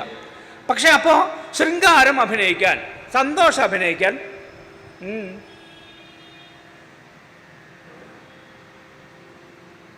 ചിരിച്ച് പുരികളക്കുക. അപ്പോൾ എത്ര ദുഃഖം, ഇപ്പം നിങ്ങളുടെയൊക്കെ അവസ്ഥയിൽ നിങ്ങൾക്ക് ചിരിച്ച് പുരികളക്കാൻ പറ്റും. നിങ്ങൾക്ക് ഒട്ടും സന്തോഷമില്ലെന്ന് എനിക്ക് മനസ്സിലായിട്ടുണ്ട്. നിങ്ങൾ ഒട്ടും സന്തുഷ്ടരല്ലെങ്കിലും ഇന്ന് ചെയ്യാൻ എന്തുകൊണ്ട് പറ്റും? അപ്പോൾ മനസ്സിലുള്ളതല്ല നമുക്ക് മുഖം കൊണ്ട് വേറെ കാണിക്കാൻ പറ്റും. അങ്ങനെ ട്രെയിൻ ചെയ്തിട്ട് അഭ്യസിച്ചിട്ട് പഠിച്ചെടുക്കുന്നതാണ്. അത് നാട്യധർമ്മിയാണ്. നാട്യധർമ്മ്യത എന്ന് പറഞ്ഞാൽ അതിന് ചില നിയമങ്ങളുണ്ട്. ആ നിയമങ്ങൾ പാലിക്കപ്പെടുന്ന അഭിനയമാണ്. ലോകധർമ്മിതയിൽ അത് വ്യത്യസ്തമാവും. അതിന് വെറുതെ കമ്മ്യൂണിക്കേഷൻ മാത്രമേ നടക്കണ്ടൂ. കമ്മ്യൂണിക്കേഷൻ മാത്രമേ. ഭാഷയുടെ ലക്ഷ്യം എന്ന് പറയുന്നത് വെറും കമ്മ്യൂണിക്കേഷനാണോ? എന്താ ലാംഗ്വേജിൻ്റെ പർപ്പസ് എന്താ? ലാംഗ്വേജിൻ്റെ പ്രധാന പർപ്പസ് എന്താണെന്നൊക്കെ നിങ്ങൾ കമ്മ്യൂണിക്കേഷൻ പറഞ്ഞോളൂ. പക്ഷേ ലാംഗ്വേജിൻ്റെ ഒരേ ഒരു പർപ്പസ് എന്ന് പറയുന്നത് കമ്മ്യൂണിക്കേഷൻ മാത്രമാണോ? ആണോ? വെറും ആശയവിനിമയത്തിന് വേണ്ടി മാത്രമാണോ ഭാഷ? ഭാഷയ്ക്ക് പല പ്രയോഗങ്ങളുണ്ട്, ഭാഷ കൊണ്ട് ഇല്ലേ? അപ്പോൾ ഇവിടെ നമ്മുടെ അഭിനയം വേറൊരാളിലേക്ക് എത്തിക്കാൻ വേണ്ട നമ്മുടെ തന്ത്രങ്ങൾ, ആ തന്ത്രങ്ങൾ വിജയിക്കുമ്പോഴാണ് നമ്മുടെ അഭിനയം നന്നാവുന്നത്. മനസ്സിലായോ? വ്യക്തമായില്ല അല്ലേ? ഒരു വിധം ഇല്ലേ? ശരി. അപ്പോൾ ഇതിനു വേണ്ടിയിട്ടാണ്. അപ്പോൾ ഭയം അഭിനയിക്കാൻ എന്ത് വേണം? ഭയം അഭിനയിക്കാൻ നമ്മൾ കണ്ണിങ്ങനെ മിഴിക്കണം. എന്നിട്ട് കണ്ണിൻ്റെ പുരികങ്ങൾ കണ്ണിൻ്റെ കൃഷ്ണമണി അങ്ങോട്ടും ഇങ്ങോട്ടും ചലിപ്പിക്കണം. ശ്വാസം ഇങ്ങനെ ഉള്ളിലേക്ക് അടക്കി പിടിച്ചിരിക്കണം എന്ന് ഗുരുനാഥൻ പറയുന്നു. അപ്പോൾ ഭയം അഭിനയിക്കാനുള്ള ടെക്നിക്ക് നമ്മൾ പഠിപ്പിക്കണം. ഇതിനൊക്കെ ഒരു ടെക്നിക്ക്, ഒരു തന്ത്രങ്ങൾ പഠിപ്പിക്കണം. അപ്പോൾ ശൃംഗാരത്തിന് ഇന്നത്, ഹാസ്യത്തിന് ഇന്നത്, കരുണത്തിന് ഇന്നത്, അങ്ങനെ ഓരോരോ ഭാവങ്ങൾക്കനുസരിച്ച് മുഖപേശി ചലന വ്യവസ്ഥയെ മുഖപേശികളെ എങ്ങനെ, മുഖപേശികൾ മാത്രമല്ല കേട്ടോ, ഇതിൽ ബ്രീത്തിങ്ങൊക്കെ ഉണ്ട്. അപ്പോൾ ശൃംഗാരം അഭിനയിക്കുമ്പോഴുള്ള ബ്രീത്തിങ് അല്ല, ഭയാനകം അഭിനയിക്കുമ്പോഴുള്ള ബ്രീത്തിങ് അല്ല, അത്ഭുതം അഭിനയിക്കുമ്പോൾ ഇതൊന്നുമല്ല, ബീഭത്സം എന്നുള്ള ഭാവം അഭിനയിക്കുമ്പോൾ വേറെ. അങ്ങനെ ഓരോ ഭാവവും ഉണ്ടാക്കാൻ വേണ്ട ചില പേശീചലന വ്യവസ്ഥകൾ, ശ്വസന വ്യവസ്ഥകൾ വരെ അഭിനയത്തിൻ്റെ ഭാഗമായിട്ടുണ്ട്. ഇതൊക്കെ അഭ്യസിക്കുമ്പോഴാണ് നമ്മൾ ടെക്നിക്കലി പെർഫെക്റ്റ് ആയിട്ട്. അപ്പോൾ നമ്മൾ സച്ചിൻ ടെണ്ടുൽക്കറുടെ ബാറ്റിങ്ങിനെ പറ്റി പറയും ടെക്നിക്കലി, അല്ലെങ്കിൽ രാഹുൽ ദ്രാവിഡിൻ്റെ ബാറ്റിങ്ങിനെ പറ്റി പറയും ടെക്നിക്കലി പെർഫെക്റ്റ്. വീരേന്ദ്ര സെഹ്വാഗ് അങ്ങനെ ആയിരുന്നില്ല, അല്ലെങ്കിൽ സൗരവ് ഗാംഗുലി അങ്ങനെ ആയിരുന്നില്ല എന്നൊക്കെ പറയുമ്പോൾ നമ്മൾ പറയണത് അവിടെ ഈ ടെക്നിക്ക് എന്നുള്ളത് എഫേർട്ട്ലെസ് ആണെന്ന് തോന്നിപ്പിക്കും. എഫേർട്ട് എടുത്തിട്ടുണ്ട് അവർ ഒരു കാലത്ത്. അപ്പോൾ ഒരു കവർ ഡ്രൈവ് എന്ന് പറയുമ്പോൾ അതിന് ആ നിയമപ്രകാരം അങ്ങനത്തെ ഒരു ബോൾ വരുമ്പോഴേക്കും പെട്ടെന്ന് റീഡ് ചെയ്യാൻ പറ്റുകയും അതിൻ്റെ പിച്ചിലേക്ക് എത്തുകയും അത് ഡ്രൈവ് ചെയ്യും. അത് ഞാൻ ആ ഫോളോ ത്രൂ ഉണ്ട്, ബാറ്റിൻ്റെ ഫോളോ ത്രൂ കൂടി നിയമത്തിൽ വിടും. ഇതൊക്കെ നിയമത്തിൽ അങ്ങനെ വളരെ ഈസി ആയിട്ട് അദ്ദേഹം കവർ ഡ്രൈവ് കളിച്ചു, 4 ആയി തോന്നും. മറ്റത് ആരോഗ്യം കൊണ്ട് മാത്രം ഹെലികോപ്റ്റർ ഷോട്ടൊക്കെ കളിക്കുന്ന വേറെ കളിയുണ്ട് ഇല്ലേ, അത് കളിയല്ല എന്നല്ല ഞാൻ പറഞ്ഞത്. അപ്പോൾ ഈ ടെക്നിക്കലി പെർഫെക്റ്റ് ആയിട്ടുള്ള അഭിനയവും, അപ്പോൾ നമ്മൾ നാച്ചുറൽ ആക്ടിങ് അല്ലെങ്കിൽ സ്വാഭാവിക നടൻ, ജന്മന അഭിനയശേഷിയുള്ള ആൾക്കാരൊക്കെ ഉണ്ടാവും. ചില കുട്ടികളെ കണ്ടറിയാം, അവളുടെ മുഖത്ത് എന്തൊക്കെ ഭാവ വരിക നമ്മൾ തോന്നും. അങ്ങനെ ചിലരുണ്ടാവും. അങ്ങനെ ചിലരുണ്ടെങ്കിലും അവർക്കും ഈ നാട്യധർമ്മിത പഠിക്കേണ്ട ആവശ്യമുണ്ട്. അപ്പോൾ കഥകളി പോലുള്ള കലാരൂപങ്ങളിൽ ഈ ലോകധർമ്മിയായ അഭിനയത്തെക്കാൾ പ്രാധാന്യം നാട്യധർമ്മിക്കാണ്. അപ്പോൾ ഇങ്ങനെ 9 രസങ്ങൾ എന്നൊക്കെ പറയും, അല്ലെങ്കിൽ 9 ഭാവങ്ങൾ അവതരിപ്പിക്കാൻ വേണ്ടി കഥകളിയിൽ കുറേ സംഗതികൾ ചെയ്യുന്നുണ്ട്. അതിനൊന്നും ഇപ്പോൾ സമയമില്ല.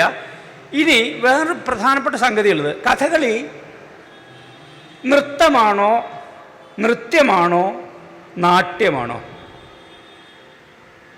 പറഞ്ഞോളൂ. നാട്യം. ശരി, ഇവിടെ പറഞ്ഞു നാട്യം. നിനക്കെന്താ തോന്നണേ? നാട്യം, ഇതൊക്കെ നാട്യമാണല്ലേ നാട്യം. അപ്പം കഥകളിയിൽ നൃത്തമില്ല? അല്ല, ഇതിൻ്റെ വ്യത്യാസം അറിയോ?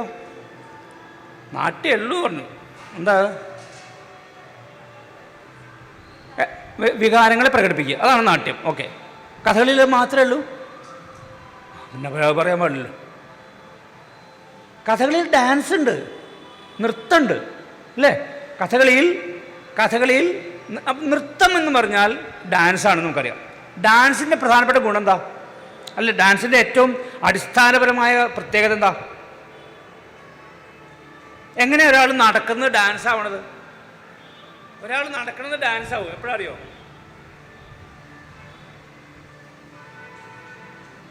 ഒരു താളത്തിൽ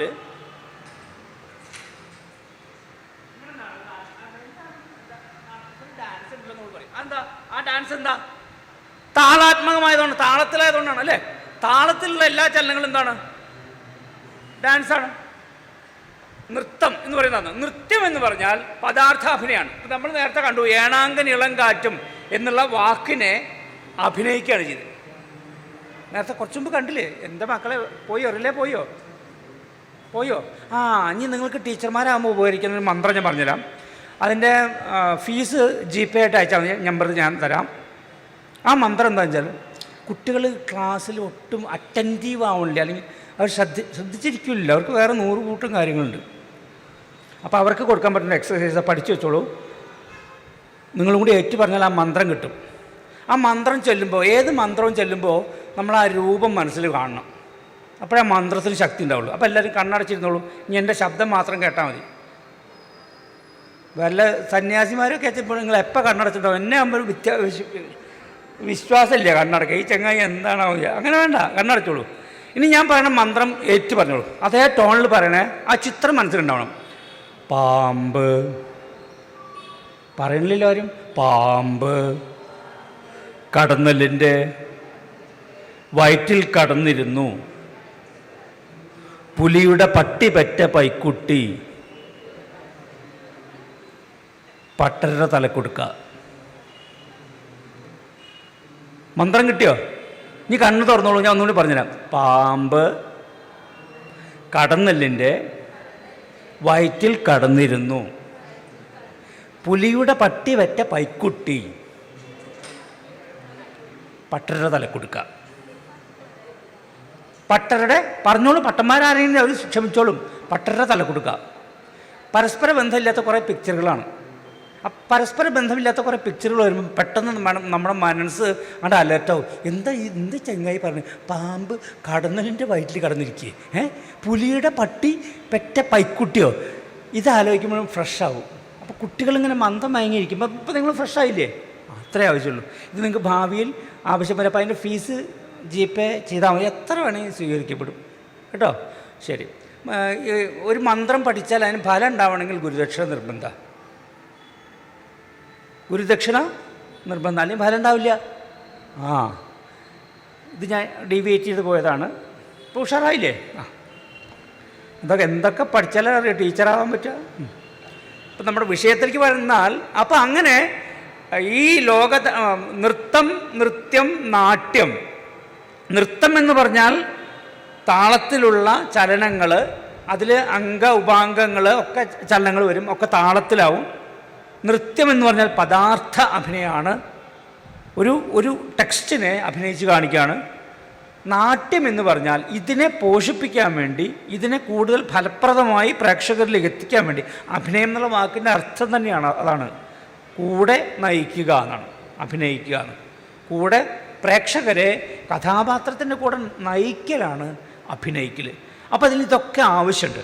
അപ്പോൾ കഥകളിയുടെ കാര്യത്തിൽ അതിൻ്റെ ഏറ്റവും വലിയ പ്രത്യേകതയായിട്ട് ലോകം മുഴുവൻ പറഞ്ഞിട്ടുള്ളത് അതിൻ്റെ വേഷവിധാനമാണ്. കഥകളിയുടെ ഫോട്ടോ കണ്ടിട്ടുണ്ടാവും ഇല്ലേ?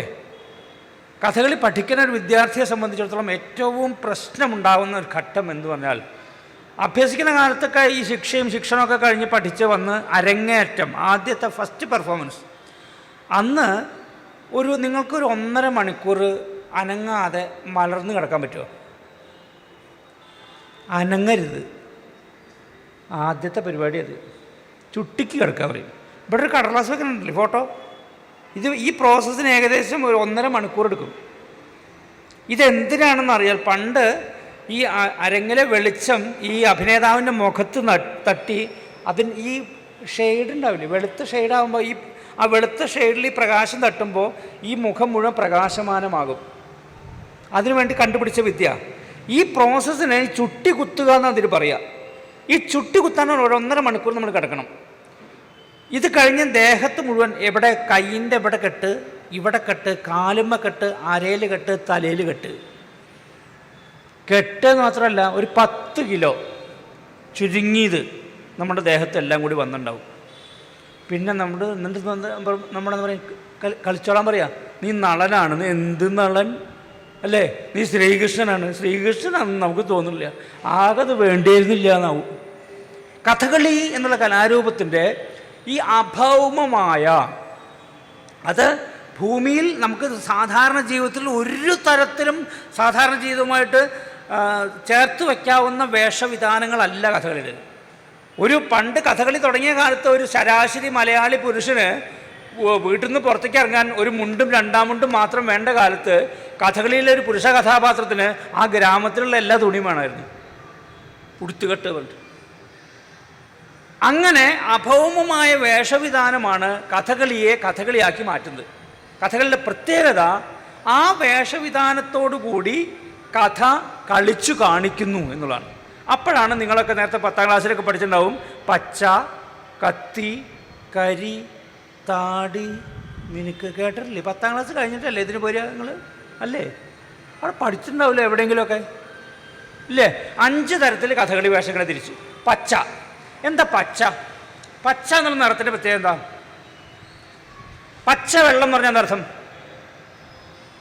പച്ച നിറത്തിലുള്ള വെള്ളം എന്നാണോ? ആണോ? പച്ച മലയാളം എന്ന് പറഞ്ഞാൽ എന്താ? പച്ച മനുഷ്യൻ്റെ എഴുതിയ മലയാളം എന്നാ? പച്ച മനുഷ്യൻ,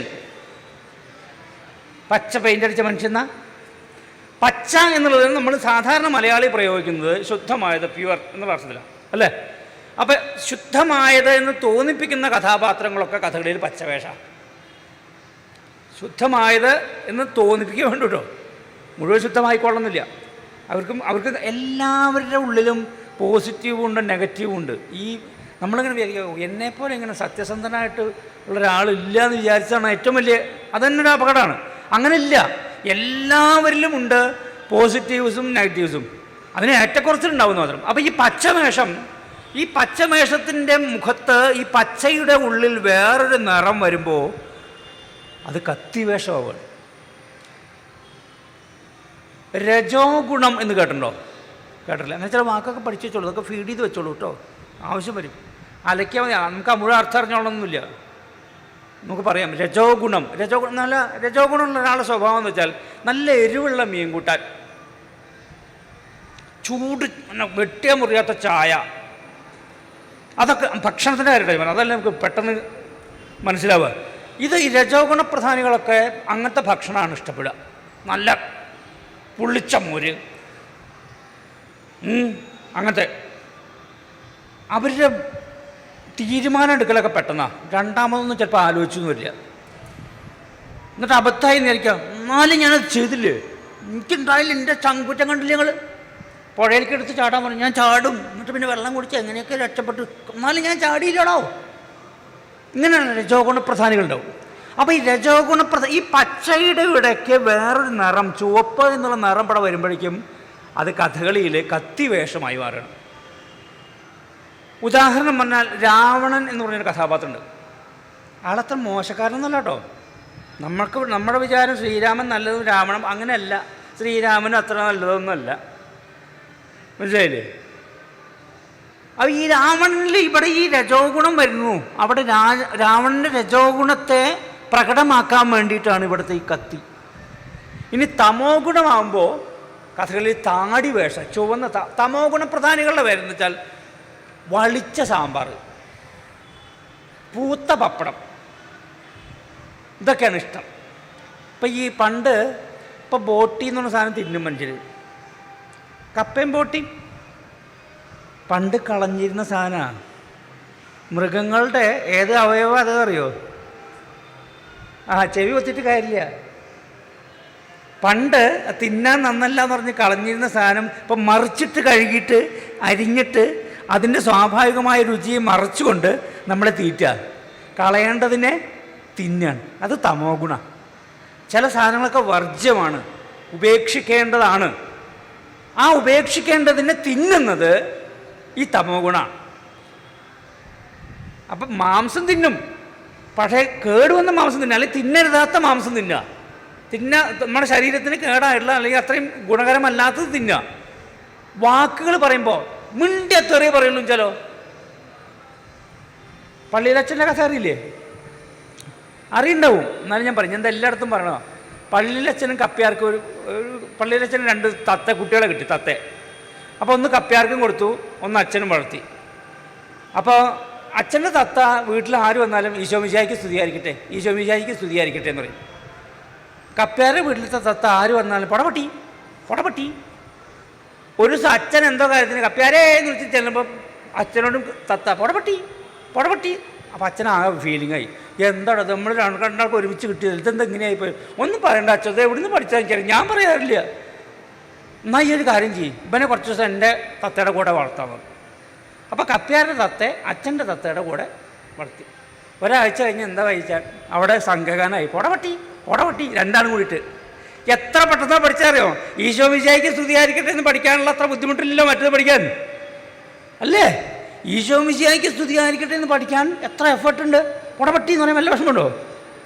അപ്പോൾ ഈ തമോ ഗുണം എന്നുള്ളത് നമ്മുടെ ഈ മനുഷ്യന് പെട്ടെന്ന് ആക്രമിച്ച് നമ്മുടെ കീഴ്പ്പെടുത്താൻ, നമ്മുടെ ബുദ്ധിയെ, നമ്മുടെ ചിന്തയെ, നമ്മുടെ വാക്കിനെ, നമ്മുടെ പ്രവൃത്തിയെ ഒക്കെ മലീമസമാക്കി സാമൂഹ്യ വിരുദ്ധമാക്കി മാറ്റാനുള്ള ശക്തിയുള്ളതാണ് തമോ ഗുണം.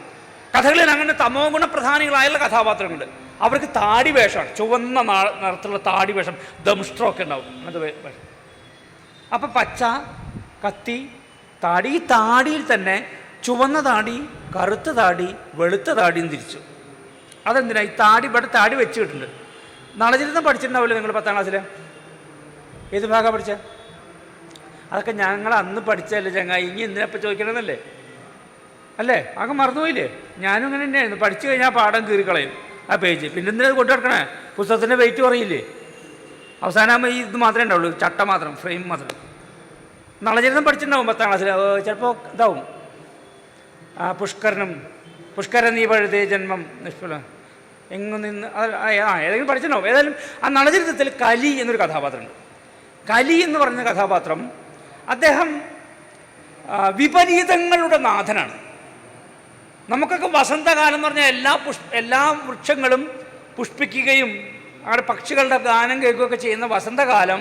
പക്ഷേ കലിക്ക് കരിമ്പാറയുടെ മുകളിൽ കള്ളിമുള്ളുകൾ പൂക്കുന്ന കാലമാണ് കലിയുടെ വസന്തകാലം. വിപരീതങ്ങൾ നമുക്ക് സാധാരണ മനുഷ്യർക്ക് ഏറ്റവും അരോചകമോ അല്ലെങ്കിൽ കണ്ടാൽ അറപ്പ് തോന്നുന്നൊക്കെ ആയ സംഭവങ്ങളിൽ ഏറ്റവും ആനന്ദം കണ്ടെത്തുന്ന മനോവ്യാപാരമാണ് കലിയുടേത്. അപ്പോൾ ഈ കലിയുടെ സൈന്യം എന്ന് വെച്ചാൽ കാമ, ക്രോധ, ലോഭ, മോഹ, മത, മാത്സര്യം. എന്തൊക്കെയാണ്? കാമ, ക്രോധ, ലോഭ, മോഹ, മത, മാത്സര്യം. ഒന്നും മനസ്സിലായില്ലോ അല്ലേ? ഇതൊക്കെ നമുക്കുണ്ട്. ഷഡ്വികാരങ്ങളാകുന്ന തണ്ടുകാർക്ക് നമ്മുടെ ജീവിതം എന്ന് പറഞ്ഞാൽ വലിയ പായവഞ്ചിയാണെന്ന് വിചാരിക്കുക. അതിൽ തണ്ടുകാരെന്ന് പറഞ്ഞത് ഇങ്ങനെ തുഴയാൻ വേണ്ടി സഹായിക്കണം. അതായത് ഈ പായയിൽ നിയന്ത്രിക്കാൻ വേണ്ടി 3 6 ആളെ നിർത്തിയിട്ടുണ്ട്. ഇത് ഈ 6 കാമക്രോധ ലോഭ മോഹ മത ഇവരാണ് 6 പേര്. അവരാണ് ശരിക്കും നമ്മളെ ഈ പായവഞ്ചിയെ, ഈ പായ വിശ്വാസമാണ് പായ എന്ന് വിചാരിക്കുക.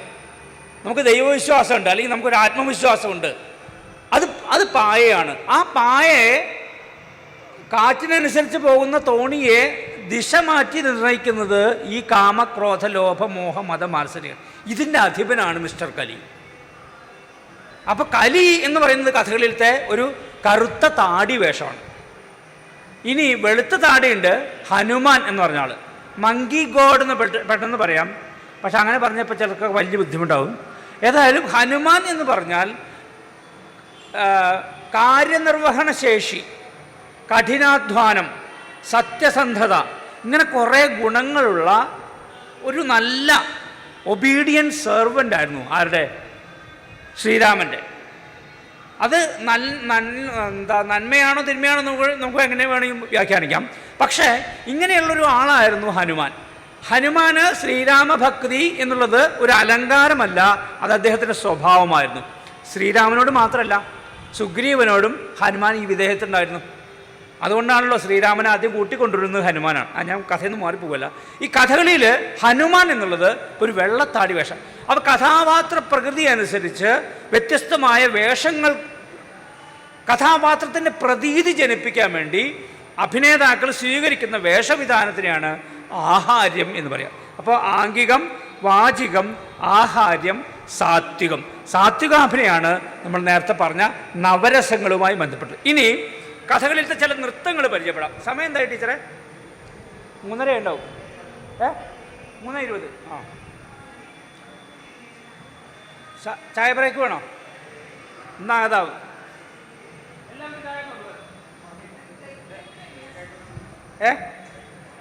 എന്താണ് ബ്രേക്ക് വേണ്ട?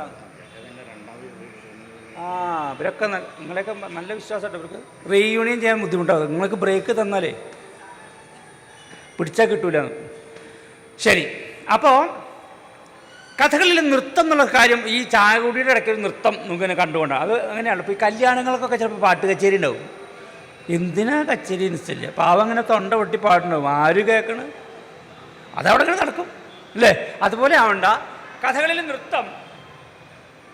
ചില കലാശം എന്നൊരു വാക്ക് നിങ്ങൾ കേട്ടിട്ടുണ്ടോ എനിക്കറിയില്ല. എന്താ കലാശിക്കുക എന്ന് പറഞ്ഞാൽ? അവസാനിക്കുക. അവസാനിപ്പിച്ചത് പിന്നെ ഒന്ന് തുടരാതിരിക്കാൻ വേണ്ടിയാണോ? അതൊന്നും നിർത്തലല്ലേ അല്ലേ?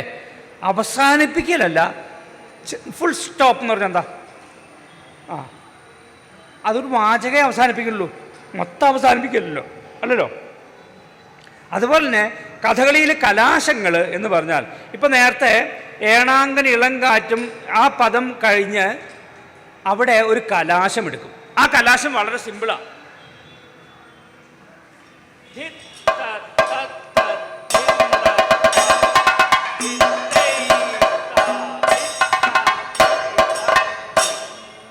ഈ ഉറക്കം വരുമ്പോൾ പാമ്പ് കടന്നലിൻ്റെ മന്ത്രം. ഇനി തന്ത്രമുണ്ട്. തന്ത്രം എന്ന് പറഞ്ഞാൽ ചില ആൾക്കാർ പൂജാരികൾ ചിലതൊക്കെ കാണിക്കാണ്ടില്ലേ, തന്ത്രവിധി പ്രകാരം എന്നൊക്കെ പറഞ്ഞ് ഇങ്ങനെ കാണിക്കും ഇല്ലേ, അതുപോലെ സാധനം. ഈ ഒരു കൈ ഇങ്ങനെ പിടിക്കും. വടയുള്ളവർ പിടിക്കണ്ട, വടയും ചായ ഉള്ളവർ അത് പിടിച്ചിരുന്നാൽ മതി. പിടിക്കടോ. ആ, ഇടത്ത കൈ ഇങ്ങനെ പിടിക്കുക. ആ, ഇനി അത് നേരെ ഇങ്ങോട്ട് തിരിക്കുക. ആ ആ ഉണ്ട് പറ്റണ്ട്. ആ ആ ഞാൻ തിരിച്ചിങ്ങോട്ട്, ഞാൻ പറഞ്ഞ മനസ്സിലായില്ലേ? ഇവിടെയുള്ള മുദ്ര ഇങ്ങോട്ട് വരും. ഇതാ. ആ ആ വട കഴിച്ച് കഴിഞ്ഞിട്ട് നിങ്ങളിത് കാണിക്കേണ്ടി വരും. ഇപ്പം ചിരിക്കണ്ട.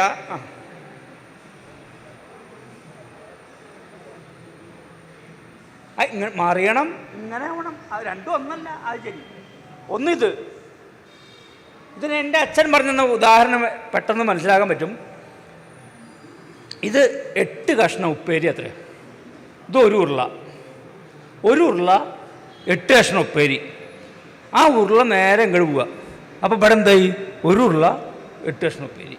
നിങ്ങളത് തിരിച്ചിങ്ങോട്ട് ഒരു ഉരുള 8 കഷ്ണം ഉപ്പേരി. ഇതിന് കഥകളിൽ നൃത്തഹസ്തം എന്നാ പറയുക. ഇപ്പം ഞാൻ കാണിച്ചില്ലേ ഇങ്ങനെ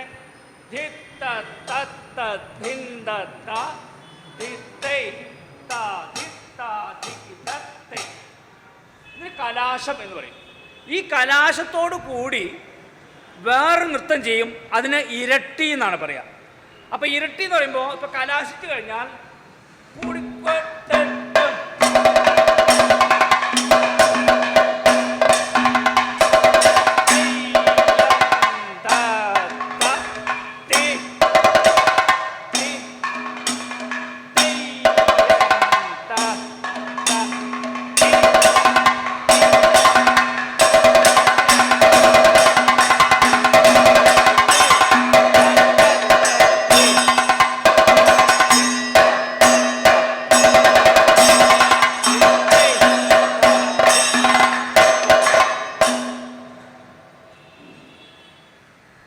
ഇതിന് പ്രത്യേകിച്ച് അർത്ഥമൊന്നുമില്ല, നൃത്തം മാത്രമാണ്.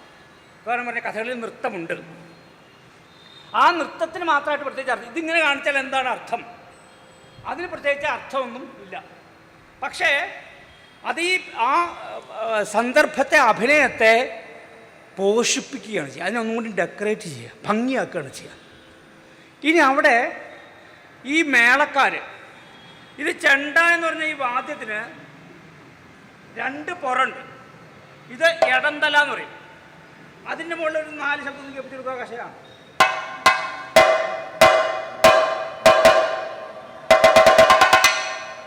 ശബ്ദം കേട്ടില്ലേ? ഇനി ഇത് മറിച്ചിട്ടാൽ വലംതല. ശബ്ദവ്യത്യാസം ഈ തോലിൻ്റെ, ഇത് തോലാട്ടോ, മൃഗത്തിൻ്റെ തോലാണ്. ആ തോലിൻ്റെ ലെയറിൻ്റെ കനം കൂടുമ്പോൾ ശബ്ദത്തിന് വ്യത്യാസം വരണം. അപ്പോൾ ചെണ്ടയ്ക്ക് ഇടന്തലയുമുണ്ട്, വലന്തലയുമുണ്ട്.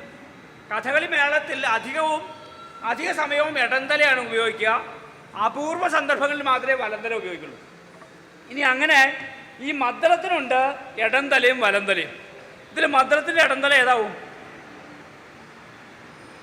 ഇതോ ആണോ? ഇതോ? ഏതെങ്കിലും ഒന്ന് ഉറപ്പിക്കുക. എന്നാൽ ജിതിൻ വലത് കൈ കൊണ്ട് കൊട്ടുന്നത് മദ്ദളത്തിൻ്റെ ഇടന്തല അല്ലേ? അത് തീരുമാനിക്കാം. ഒന്ന് കൊട്ടി കേൾപ്പിച്ചോളൂ. ആ, അപ്പോൾ കയ്യിൻ്റെ മുകളിൽ ജിതിൻ കയ്യിൻ്റെ മുകളിൽ സാധനം ഉണ്ടോ? ഇതെന്തിനാ? ഭംഗിക്കൊന്നുമല്ല, കൈ പൊട്ടാണ്ടിരിക്കാൻ, കൈ വേദനിക്കാണ്ടിരിക്കാൻ മാത്രമല്ല. നിങ്ങളപ്പോഴേക്കും അങ്ങനെയാണല്ലോ വെച്ചാലേ. ഈ ക്രിക്കറ്റ് കളിക്കുമ്പോൾ ഗ്ലൗസ് ഇടുന്നത് ബോൾ കൊള്ളാണ്ടിരിക്കാൻ വേണ്ടി മാത്രമല്ല കേട്ടോ, ഗ്രിപ്പ് കിട്ടാൻ വേണ്ടിയിട്ടുണ്ട്. ഇത് ഈ നാദം, ഇതിന് ശബ്ദം ചിറ്റിടാണ്ട് പൊട്ടിക്കഴിഞ്ഞാൽ ഇതിന് ശബ്ദം ഇത്രയും ആഴത്തിൽ ശബ്ദം കേൾക്കില്ല, അത്രയും മുഴക്കത്തിൽ ശബ്ദം കേൾക്കില്ല. അതുകൊണ്ട് വിരലിന് വേദനിക്കുന്നുള്ള ഒരു കാര്യം, ഇത് ശ്രവണപ്പലക എന്ന് പറഞ്ഞാൽ പലകേമ്പല കൊട്ടിപ്പിടിക്കുക. മനസ്സിലായേ? അങ്ങനെയാണ് പിന്നെയാണ് മദ്ദളത്തിൽ നമ്മൾ കൊട്ടി. അപ്പം ഇത് ഈ ഇടന്തലയ്ക്ക് വേണ്ടിയിട്ട് ഇതുണ്ട്. വലന്തലയിൽ ചിലരിപ്പിടങ്ങനെ ചിറ്റിടാറുന്നില്ല ഇപ്പോൾ. അതിന് നാദം കേൾപ്പിച്ചിട്ട് ഇനി ഇവർ രണ്ടാളും കൂടി കൊട്ടുമ്പോൾ ഇവർ തമ്മിലൊരു കൊടുക്കൽ വാങ്ങലുണ്ട്. ഒരു കലാശം ഉള്ളൂ, കലാശം ഇരട്ടി നേരത്തെ എടുത്ത സാധനം.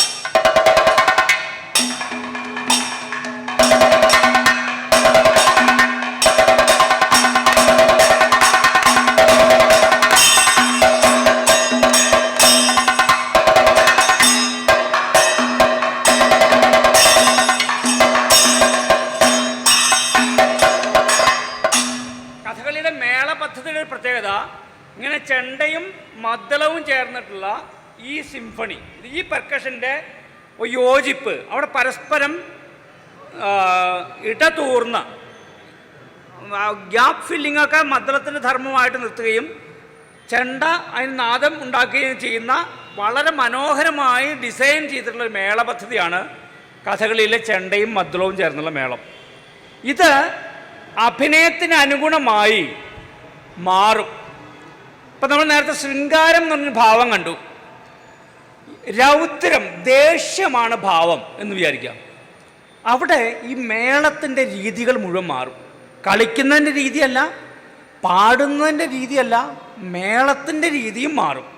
ഉദാഹരണം, സീതാസ്വയംവരം എന്നുള്ള കഥ. സീതാസ്വയംവരം എന്ന് പറഞ്ഞൊരു കഥയുണ്ട് കഥകളിൽ. 10 വയസ്സുള്ള ചെക്കൻ 8 വയസ്സുള്ള പെൺകുട്ടിയെ കല്യാണം കഴിച്ചു. ആയിക്കോട്ടെ, ആ കാലത്ത് അങ്ങനെ ഉണ്ട്, സമ്മതിച്ചു. ചെക്കൻ എന്നിട്ട് എന്ത് ചെയ്തു, അവിടെയൊക്കെ കളിച്ചു എന്നിട്ട് അവിടെ ഉണ്ടായിരുന്നൊരു വില്ലെടുത്തിട്ട് ഒടിച്ചു. ഈ വില്ലൊടിച്ചു എന്ന് കേട്ടപ്പോൾ വേറെ ആൾക്ക് ചൊടിച്ചു. ആളുടെ പേര് പരശുരാമൻ. രണ്ടാളുടെ പേരിൻ്റെ കൂടുതൽ രാമനുണ്ട്. അപ്പോൾ ഈ പരശുരാമൻ ശ്രീരാമൻ്റെ മുമ്പിൽ ചാടി വീണിട്ട്, ആരടാ നടന്നിടുന്നു രാമനോടാ മൂഢ, വീരനെങ്കിൽ എന്നെ നീ ജയിച്ചു പോക വേണം എന്ന് പറയണം. ഇത് പറയുമ്പോൾ ആ ആരടാ നടന്നിടുന്നു രാമനോടാ മൂഢ എന്ന് ചോദിക്കുന്നതിൻ്റെ ശൗര്യം മുഴുവൻ അഭിനേതാവിൻ്റെ പ്രകടനത്തിൽ മാത്രമല്ല, ആ ശൗര്യമൊക്കെ ഈ മേളത്തിലും വരും. ഞാൻ പറയുന്നത് മനസ്സിലാവുണ്ടോ? വടയിൽ കുടുങ്ങിയോ? ഇല്ലല്ലോ. അപ്പോൾ ഈ മേളത്തിൽ, മേളം എന്ന് പറയുന്നത് ഭാവാനുസാരിയാണ്. നമുക്ക് ആ ഭാഗം ഒന്ന് കണ്ടു നോക്കാം, അപ്പോൾ നിങ്ങൾക്ക് ഏകദേശം ഒരു ഐഡിയ കിട്ടും.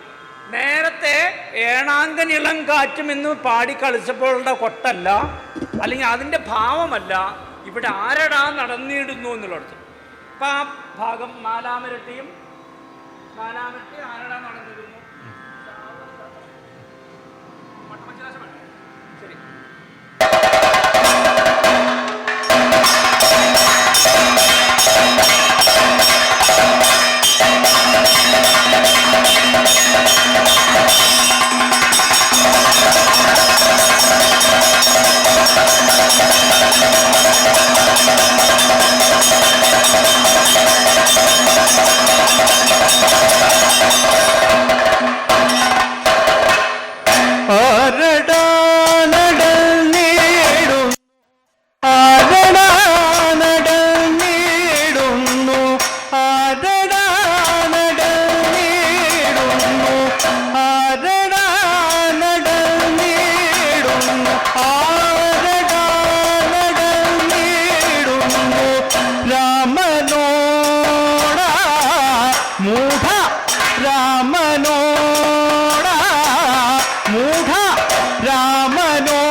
വീരനെങ്കിൽ എന്നെ നീ, വീരനെങ്കിൽ എന്നെ നീ ജയിച്ചു പോകവേ,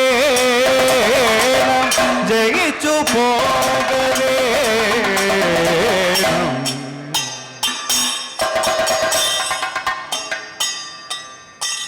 ഇപ്പോൾ ഒരു കാര്യം നിങ്ങൾ ശ്രദ്ധിച്ചിട്ടുണ്ടാവും എന്ന് വിചാരിക്കണു.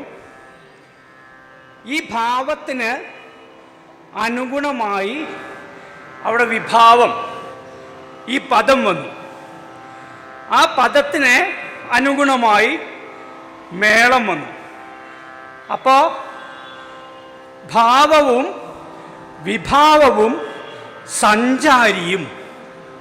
സഞ്ചാരി എന്ന് പറഞ്ഞാൽ ഒരു ഭാവം, സ്ഥായിയായിട്ടുള്ളൊരു ഭാവം ഉണ്ടാവാം.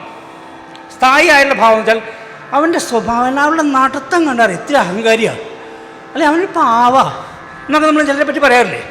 അതവരുടെ സ്ഥായി ഭാവമായിട്ട് നമുക്ക് വേണമെങ്കിൽ പറയാം. അതിൻ്റെ ഇടയ്ക്ക് അവർക്ക് സഞ്ചാരി വരും, അവർക്ക് ദേഷ്യം വരും, അവർക്ക് ശൃംഗാരം വരും, അവർക്ക് ദുഃഖം വരും, അവർക്ക് ഭയം വരും. ഇതൊക്കെ അവരുടെ സഞ്ചാരി ഭാവങ്ങളായി വന്നു പോകുമ്പോഴും ഈ സ്ഥായി അവിടെ ഉണ്ടാവും. അപ്പം സ്ഥായി ഭാവവും സഞ്ചാരി ഭാവവും കൂടി ചേർന്ന് വിഭാവത്തിൻ്റെ, അതായത് ഈ വാക്കുകളുടെയും മേളത്തിൻ്റെയൊക്കെ സഹായത്തോടെയാണ് രസനിഷ്പത്തി ഉണ്ടാവുന്നത്, രസം ഉണ്ടാകുന്നു. അപ്പം രസം ഉണ്ടാവുക എന്ന് പറയുന്നത് വെറുതെ ഉണ്ടാവുകയല്ല. അതാണ് സരോജ് കുമാർ പറഞ്ഞത്, വളരെ ശരിയാണ്. രസം ഉണ്ടാവുകയല്ല, രസം ഉണ്ടാക്കുകയാണ് ചെയ്യുക. ഇനി ഇത് തന്നെ ശോകമാണ് ഭാവം എന്ന് വിചാരിക്കാം. ശോകമാണ് ഭാവം എന്ന് പറയുമ്പോഴേക്കും അപ്പോൾ ഇതിൻ്റെ ടോൺ മുഴുവൻ മാറി. ഇതുവരെ ഉണ്ടായിരുന്ന അവസ്ഥ മുഴുവൻ മാറി. അവിടെ ദുഃഖം എന്ന ഒരു ദുഃഖഭാവമാണ് അഭിനയിക്കുന്നത്. ദുഃഖം അഭിനയിക്കാൻ കഥകളിയിൽ എളുപ്പം, നിങ്ങൾക്കൊക്കെ വളരെ എളുപ്പമാവും. നിങ്ങളുടെ മുഖത്തൊക്കെ സ്ഥായിയായിട്ട് ഞാൻ അതാ കണ്ട്, വേണ്ടിയിരുന്നില്ല എന്നുള്ള ഭാവം.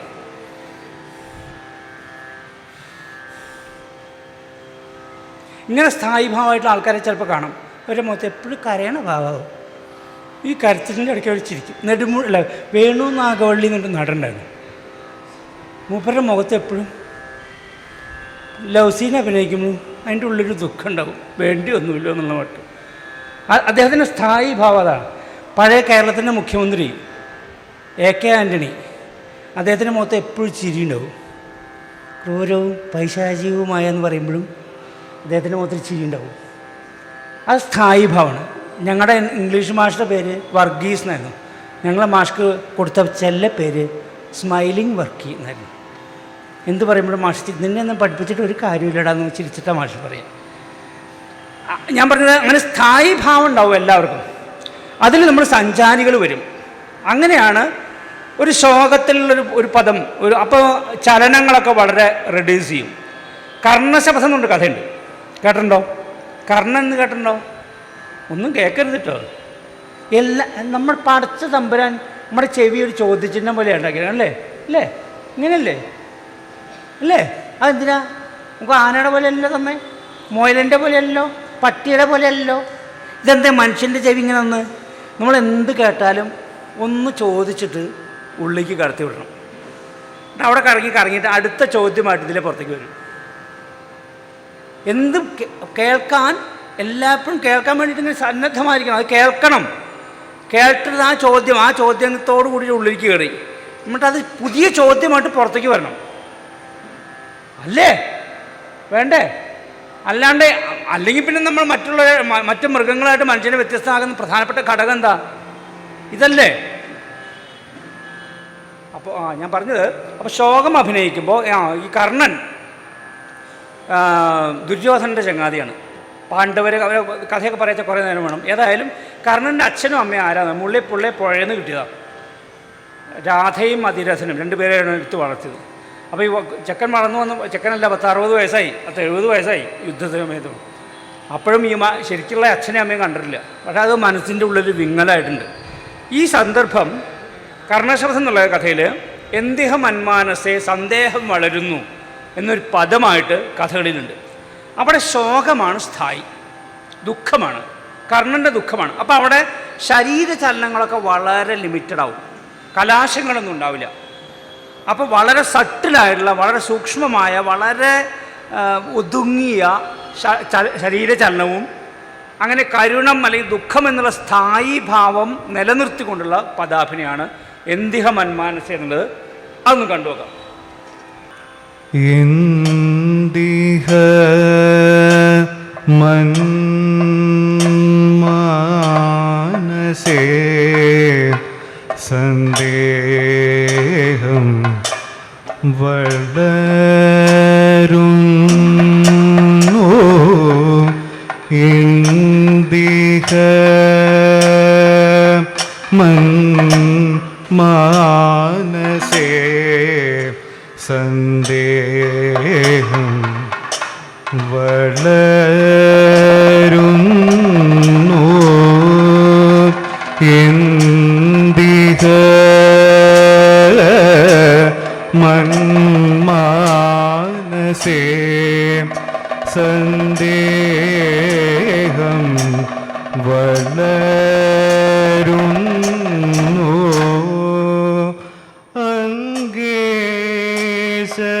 അങ്കേശനായ ഈ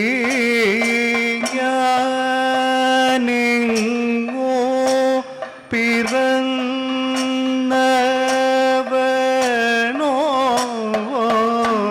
അങ്കേശനായ ഈ ഞാനിങ്ങോ പിറന്നവനോ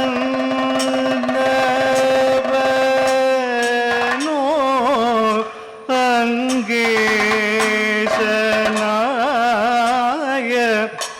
ഈ ഞാൻ ഇങ്ങോ പിറന്നവനോ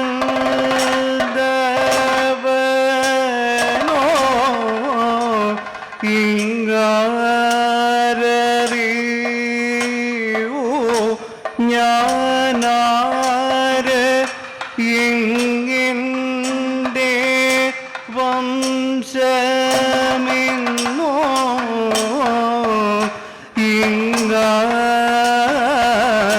അറിവോ ഞാനാര് ഇങ്ങിൻ്റെ വംശമിന്നോ ഇങ്ങിൻ്റെ വംശമിന്നോ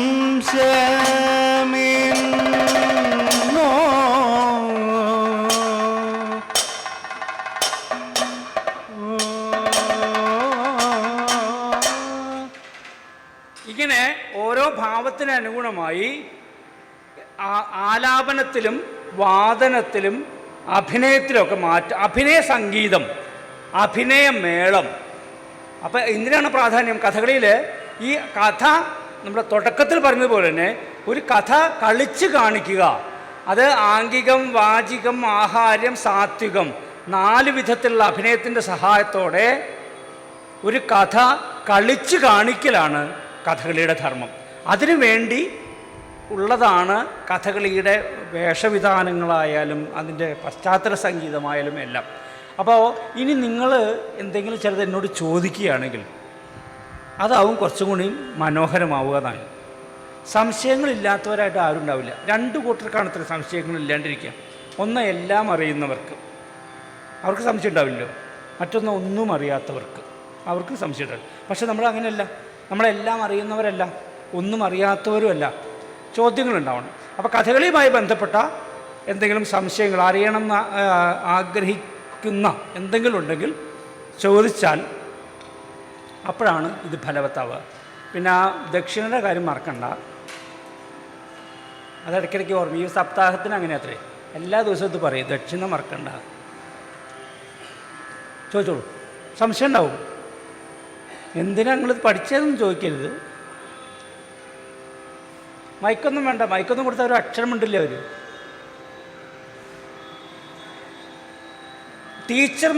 ടീച്ചർമാരാവാനുള്ള ക്വാളിറ്റി എൻ്റെ അമ്മ ടീച്ചറായിരുന്നു. അമ്മ പറഞ്ഞു കേട്ടതെന്ന് വെച്ചാൽ നല്ല ശബ്ദം വേണം, ചോദ്യങ്ങൾ ചോദിക്കാനുള്ള തൻ്റെ ഇടം വേണം എന്നൊക്കെയാണ് അമ്മ പറഞ്ഞതാണ്. എങ്ങനെയോ ചോദ്യങ്ങൾ ചോദിക്കണം, കുട്ടികളോട് മാത്രമല്ല നാട്ടുകാരോടൊക്കെ ചോദ്യം. പണ്ട് അരിസ്റ്റോട്ടലിനെ മാസ്റ്റർ എന്നാണ് വിളിച്ചിരുന്നത്. മാസ്റ്റർ എന്ന് ലോകത്ത് ആദ്യമായിട്ട് സംബോധന ചെയ്യപ്പെട്ട വ്യക്തി അരിസ്റ്റോട്ടൽ അത്രേ. ആ പ്രദേശത്ത് ആർക്ക് എന്ത് സംശയം ഉണ്ടെങ്കിലും അതിന് സംശയം തീർക്കാൻ നമുക്കിന്ന് മാസ്റ്ററോട് ചോദിക്കാം. മാസ്റ്റർക്ക് അറിയില്ലെങ്കിൽ ഓക്കെ, പിന്നെ ഇവിടെ ആർക്കും അറിയില്ല. പക്ഷേ തൃശ്ശൂർ ഭാഷയിൽ വന്നപ്പോഴേക്കും മാസ്റ്റർ എന്തായി? മാഷായി. ഒന്ന് കയറിക്ക് മാഷായി. ബസ്സിൽ കണ്ടക്ടർക്കും കിളിക്കും പറയാനുള്ള ഏതോ ഒരു തരം താണ പദപ്രയോഗമായി മാസ്റ്റർ മാഷായി മലയാളത്തിൽ പരിണമിച്ചു.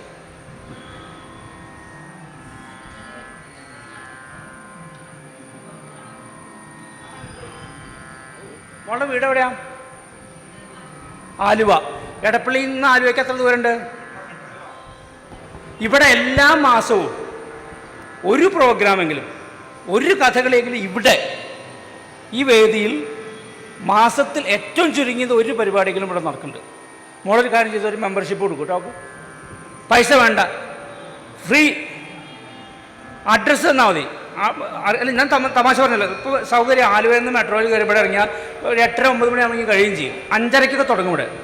5 മണിക്ക് 5:30 തുടങ്ങും, 8:30 അവസാനിപ്പിക്കും. അപ്പോൾ അതിന് മുമ്പ് കഥ ഇന്നതാണ് കഥ എന്ന് ചിലപ്പോൾ സ്ലൈഡ് കാണിക്കുന്നുണ്ടാവും, പദങ്ങളുടെ അർത്ഥം, മുദ്രകളുടെ അർത്ഥമൊക്കെ കാണിക്കുന്നുണ്ടാവും. ചിലപ്പോൾ എന്നെപ്പോലെ ഏതെങ്കിലും കോന്തന്മാർ ആദ്യം വന്ന് ഡെമോൺസ്ട്രേഷൻ നടത്തുന്നുണ്ടാവും. അപ്പോൾ എല്ലാം കൂടി ഇത് കണ്ടാൽ മനസ്സിലാകാവുന്ന സന്ദർഭമുണ്ട്. അപ്പോൾ വേണമെങ്കിൽ പണ്ട് മോള് ചോദിച്ച ചോദ്യം ശരിയാണ്.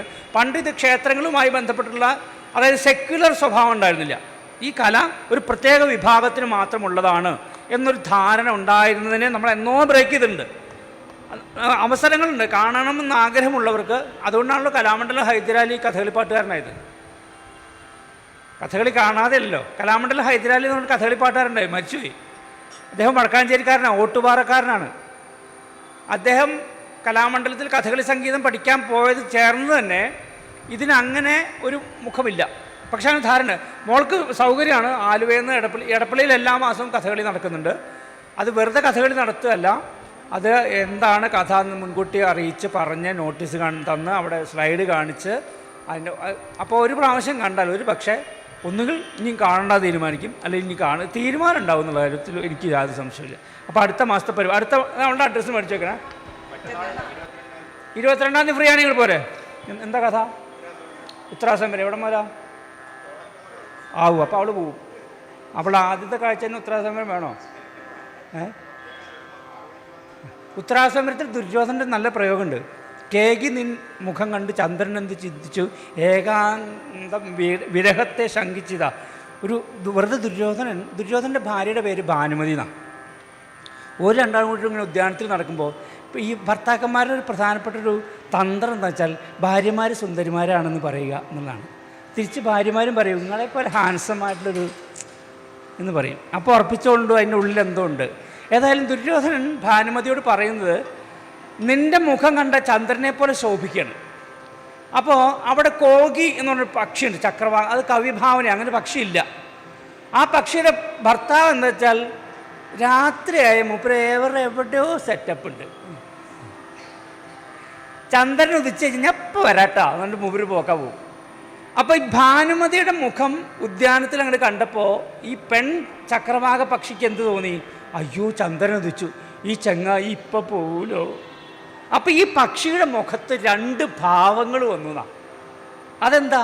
ഒന്ന്, ഈ ഭാനുമതിയുടെ മുഖം അത് ചന്ദ്രനെ പോലെ ഇരിക്കുന്നത്, അവളുടെ മോന്ത ദേഷ്യം. ഭർത്താവിനോട് നിങ്ങളെൻ്റെ കെട്ടണല്ല, നിങ്ങളെന്താ എന്നോട് കാട്ടിക്കുന്നത് ശരിയല്ല. ദുഃഖം, ദേഷ്യം, ദുഃഖം, ദേഷ്യം, ദുഃഖം, ഇതിങ്ങനെ മാറി മാറി അഭിനയിക്കും. അതിന് കഥകളിൽ ഏകലോചനം എന്നാ പറയുക. ഒറ്റ കണ്ണെന്നല്ല അതിനർത്ഥം. ഈ ഒരു മുഖത്ത് 2 ഭാവങ്ങൾ മാറി മാറി. അതാണ് ആ ഉത്തരാസമരം കഥയിലെ ദുര്യോധനൻ്റെ ഹൈലൈറ്റ്.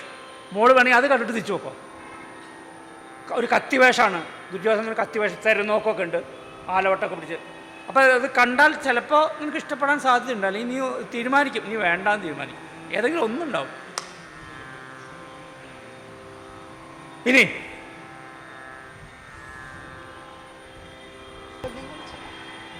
മൈക്കൊന്നും വേണ്ട.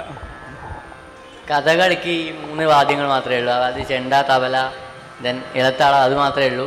ചെണ്ട, മദ്ദളം, ഇളത്താളം അല്ല, പിന്നെ ഇടയ്ക്കുണ്ട്. ഇടയ്ക്ക് മാത്രമേ കൊട്ടുള്ളൂ. ഇടയ്ക്ക് അവന് വാദ്യം കണ്ടില്ലേ?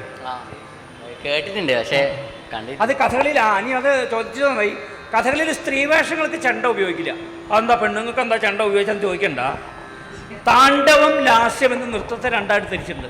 താണ്ഡവം എന്ന് പറഞ്ഞാൽ കുറച്ചും കൂടി ചടുലമായ ചലനങ്ങളിലാണ് താണ്ഡവം. ലാസ്യം എന്ന് പറഞ്ഞാൽ വളരെ ഒരു ഒഴുകി നടക്കുന്ന പോലെ. അപ്പോൾ കഥകളിലെ സ്ത്രീവേഷങ്ങളുടെ പദങ്ങൾ, അഭിനയമൊക്കെ ലാസ്യമാണ്.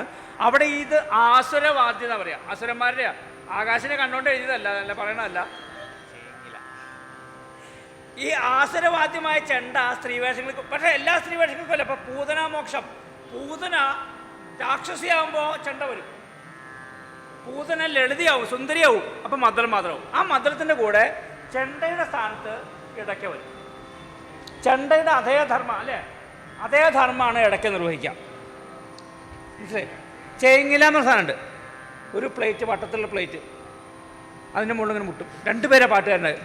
ജീവൻ മാത്രം പോരാ, 2 പേര് ചേർന്നിട്ട് കഥ. അതെന്താ പാടാൻ അങ്ങനെ 2 പേരെന്താണെന്ന് വെച്ചാൽ ഒരാൾക്ക് ശ്വാസം വിട്ട് ബ്രീത്ത് ഇൻ ചെയ്ത് അടുത്ത് പാടാനുള്ള സമയമില്ല, കണ്ടിന്യൂസ് ആയിട്ട് പാടണം.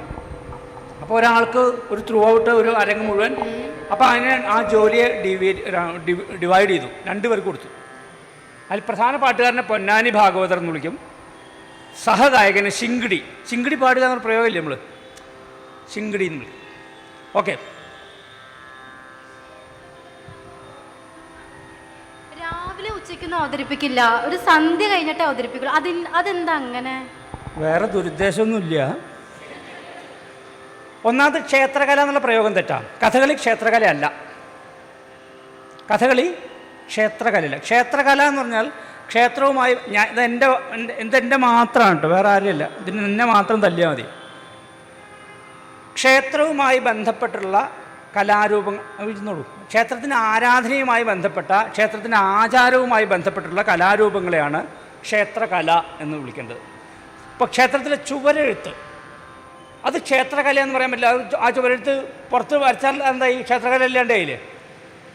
സോപാനത്തിങ്കൽ, അതായത് ക്ഷേത്രത്തിൻ്റെ നടയിൽ നിന്ന് പാടുന്നൊരു പാട്ടുണ്ട്, ദേവനെ സ്തുതിച്ചുകൊണ്ട് പാടുന്ന പാട്ട്. അത് എടപ്പള്ളി ചങ്ങമ്പുഴ പാർക്കിൽ വന്ന് പാടുമ്പോൾ അത് ക്ഷേത്രകല അല്ലാണ്ടേ. ആ ആംബിയൻസിൽ നിന്ന് അവതരിപ്പിക്കപ്പെടുന്ന കലകൾ മാത്രമാണ് ക്ഷേത്രകല. കഥകളി ഒരിക്കലും ക്ഷേത്രത്തിൻ്റെ ഒരാചാരവുമായി ബന്ധപ്പെട്ട കലയല്ല. അത് ശരിയാണ്, ഹിന്ദു മിത്തോളജിയിലെ, ഇന്ത്യൻ മിത്തോളജിയിലെ പുരാണ കഥാപാത്രങ്ങളാണ്, കഥകളാണ് കഥകളിയുടെ തീമായത്. എന്നല്ലാതെ ഈ നമ്മുടെ ഇപ്പോഴത്തെ ആരാധനയുമായിട്ടോ ഇപ്പോഴത്തെ നമ്മൾ പറയുന്ന ദൈവങ്ങളുമായിട്ടോ കഥകളിക്ക് യാതൊരു ബന്ധവുമില്ല. ഓട്ടംതുള്ളിന് അത്രയില്ല. ഓട്ടംതുള്ളിലെന്ന് പറഞ്ഞാൽ പ്രപഞ്ചത്തിലെ നമ്പ്യാരുടെ ദൃഷ്ടിക്ക് ഗോചരീഭവിച്ച എല്ലാ വസ്തുക്കളെയും അദ്ദേഹം ട്രോൾ ചെയ്തിട്ടുണ്ട്, കളിയാക്കിയിട്ടുണ്ട്. പുതിയ ഭാഷയിൽ പറഞ്ഞാൽ ട്രോൾ ചെയ്തിട്ടുണ്ട്. അങ്ങനെ വളരെ രസത്തോട് എന്തിലും ഒരു നർമ്മം കണ്ടെത്തി അവതരിപ്പിക്കാനുള്ള വളരെ കൗതുകപൂർവമായ ഒരു കാഴ്ചയാണ് ശരിക്കും ഓട്ടംതുള്ളൽ. ഓട്ടംതുള്ളൽ ഒരിക്കലും അങ്ങനെയല്ല, കഥകളിയുമല്ല, ക്ഷേത്രവുമായി. പക്ഷേ ഇനി ഞാനൊരു ചരിത്രം പറയുകയാണെങ്കിൽ, പണ്ട് അധികാരം, ഭൂസ്വത്ത്, ഇതൊക്കെ രാജാക്കന്മാർ, ക്ഷേത്രങ്ങൾ, അങ്ങനെയാണ്. ദേവസ്വം, ബ്രഹ്മസ്വം, അങ്ങനെ 2 തരത്തിൽ സ്വത്തുണ്ടായിരുന്നു. സ്വത്തുള്ള 2 കൂട്ടരേ ഉള്ളൂ. ഒന്ന് ദൈവത്തിന് എന്താ സ്വത്തയ്ക്കറിയില്ല. പിന്നെ 2ാമത്തെ കൂട്ടർ ബ്രാഹ്മണർ. ഈ ബ്രാഹ്മണരാണെന്ന് വെച്ചാൽ രാജാക്കന്മാരുടെ കൂടെ നിൽക്കുക. എവിടെയാണോ ഭരണം അല്ലെങ്കിൽ എവിടെയാണോ ശക്തി അവിടെ ചേർന്ന് നിൽക്കും. ഈ ബ്രാഹ്മണന്മാരാണ് കേരളത്തിൻ്റെ ചരിത്രം നോക്കുമ്പോൾ, വെളുത്താട്ട് കേശവേട്ടൻ്റെ പുസ്തകം നിങ്ങൾ വായിച്ചാൽ മനസ്സിലാവും. അപ്പോൾ നമ്മുടെ ചരിത്രം പറയുമ്പോൾ ഇങ്ങനെ ചേർന്ന് നിൽക്കുന്നവരാണ് ഇതിൻ്റെയൊക്കെ തീരുമാനമെടുക്കുന്നത് നിർണായകമായത്. ആ നിലയ്ക്ക് രാജാക്കന്മാരും അന്നത്തെ ഇതിൻ്റെ പരിരക്ഷകരായിരുന്നവരാണ് കഥകളിയെ ഇങ്ങനെ അവിടെ മാത്രം, ഈ ക്ഷേത്രങ്ങളിൽ മാത്രം തളച്ചത്, അല്ലാണ്ട് ക്ഷേത്രമായിട്ട് ബന്ധപ്പെട്ടതല്ല.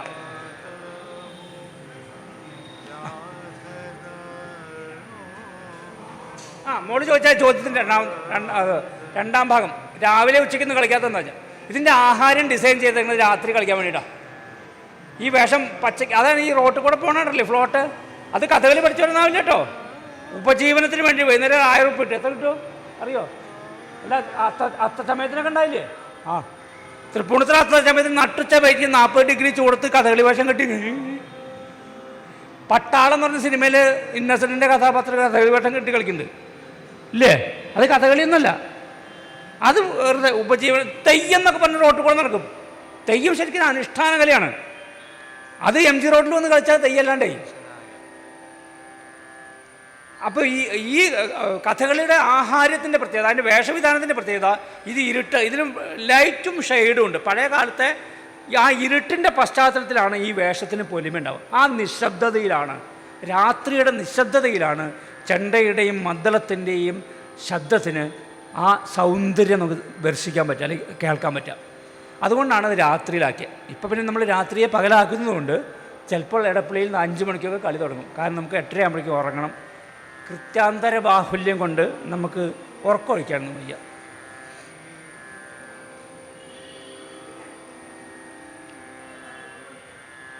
മറ്റന്നാൾ മോളോട് 3 മണിക്ക് തുടങ്ങുന്നു. ഊണ് വെച്ച് വേഗം പോന്നോ. അത് 6 മണിക്കൂർ ദൈർഘ്യമുണ്ടോ ഏകദേശം? അതാ പറഞ്ഞപ്പോൾ 2ാമത്തെ സഭയൊക്കെ ഉണ്ട്. എന്താ അങ്ങനെ മോഹം? അങ്ങനില്ലല്ലേ? എന്നാൽ 2 ദിവസമായിട്ട് കളിച്ചാൽ പറയായിരുന്നു. കലാമണ്ഡലമാണോ? കലാമണ്ഡലം ജൂനിയേഴ്സ്. അപ്പം എന്നാൽ അവസാനിപ്പിച്ചാലോ? വേഗം ഇവള് വേഗം പറഞ്ഞു. അവസാനിപ്പിച്ചാലോ ഞാൻ ചോദിക്കുന്നതിന് മുമ്പേ?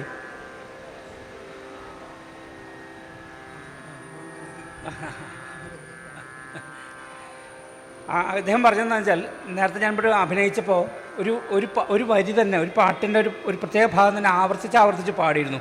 ശ്രദ്ധിച്ചു പറയും, ഏണാങ്കനി ഇളം കാറ്റും ഏണാങ്കനി ഇളം കാറ്റും. ജീവൻ അടുത്ത വരി തോന്നാഞ്ഞിട്ടല്ല, കിട്ടാത്തതുകൊണ്ടല്ല. ഇത് ഈ മുദ്ര അഭിനയിച്ച് തീരുന്നത് വരെ അത് ആവർത്തിച്ച് പാടും. ആ മുദ്ര കഴിഞ്ഞാൽ, അപ്പോൾ ഈ വേഷക്കാരൻ മാത്രം മുദ്ര പഠിച്ചാൽ പോരാ, പാട്ടുകാരും വാദകരും ഒക്കെ മുദ്ര പഠിക്കണം. ഒരു മുദ്ര ഇപ്പോൾ ഒരാൾ കാണിക്കുമ്പോൾ അതെവിടെയാണ് അവസാനിക്കുക, അതിൻ്റെ ലെങ്ത് എത്ര, അതിൻ്റെ ഡ്യൂറേഷൻ എത്രയാണ്, അതിനനുസരിച്ച് ഇവർ കൊട്ടും. മനസ്സിലായില്ലേ? അപ്പോൾ കഥകളി എന്ന് പറഞ്ഞാൽ കലകളുടെ ഒരു സൂപ്പർ മാർക്കറ്റാണ്. നിങ്ങൾ കഥകളിയിലേക്കാണ് പ്രവേശിച്ചു കഴിഞ്ഞാൽ നിങ്ങൾക്ക് അവിടെ എന്തൊക്കെ കിട്ടും അറിയോ? സാഹിത്യം, സംഗീതം, ചിത്രകല, ശില്പകല, വാദ്യങ്ങൾ, അങ്ങനെ ബഹുവിധമായ കല ആസ്വദിക്കാനുള്ള ഒരു ചെറിയ പ്രാന്ത് കഥകളിലേക്ക് കയറി. അതാണ് ചിലരൊക്കെ ഇപ്പോഴും പ്രാന്തന്മാരായിട്ട് ഇവിടെ നടക്കണം, പാവങ്ങൾ. ഞാൻ നൂരാൻ പറ്റില്ല. അവസാന ശ്വാസം വരെ. ഞങ്ങളുടെ നാട്ടിലൊരു നമ്പൂരി മൊയ്തീൻ്റെ ചായപ്പീടിയിൽ നിന്ന് അത്ര എന്നും ചായ കുടിക്കാം വൈകുന്നേരം ആകുമ്പോൾ. വയ്യാണ്ട കിടപ്പിലായി. അപ്പോൾ മക്കളൊക്കെ അച്ഛാ എന്തെങ്കിലും വേണോ? ഓ ചായ ചായ എന്ന് പറഞ്ഞത്ര അച്ഛൻ. അപ്പോൾ മക്കൾ ചായ അല്ല മെയ്തീൻ്റെ ചായ വേണം എന്ന് പറഞ്ഞ പോലെ ഇവരൊക്കെ ഈ കൂട്ടരൊക്കെ വയ്യാണ്ട കിടക്കുമ്പോഴും ഉത്തരാസമനം സമ്പൂർണ്ണം കാണാൻ പറ്റിയില്ലയോ അതെന്നെ എന്ന് വിചാരിക്കുന്ന ആൾക്കാരാണ്. ഒരു തരം പ്രാന്താണ്. ചോദിച്ചോ. കുറേ കഥകളി വേഷമൊക്കെ അവതരിപ്പിച്ചിട്ടില്ലേ? അതിൽ ഏറ്റവും കൂടുതൽ സംതൃപ്തി തോന്നിയ കഥാപാത്രം ഏതാ? വേഷം എനിക്കെന്തെന്ന് വിധിപ്പത് വിഭോ ഭവൽ ചിത്തം, വിശ്വപ്രിയമായി നടനം ചെയ്വത് വിധേയനൻ കൃത്യം എന്ന് ഉള്ളൂർ എഴുതി വെച്ചത് ഞങ്ങളെപ്പോലുള്ളവർക്ക് വേണ്ടിയിട്ടാട്ടോ മോളെ.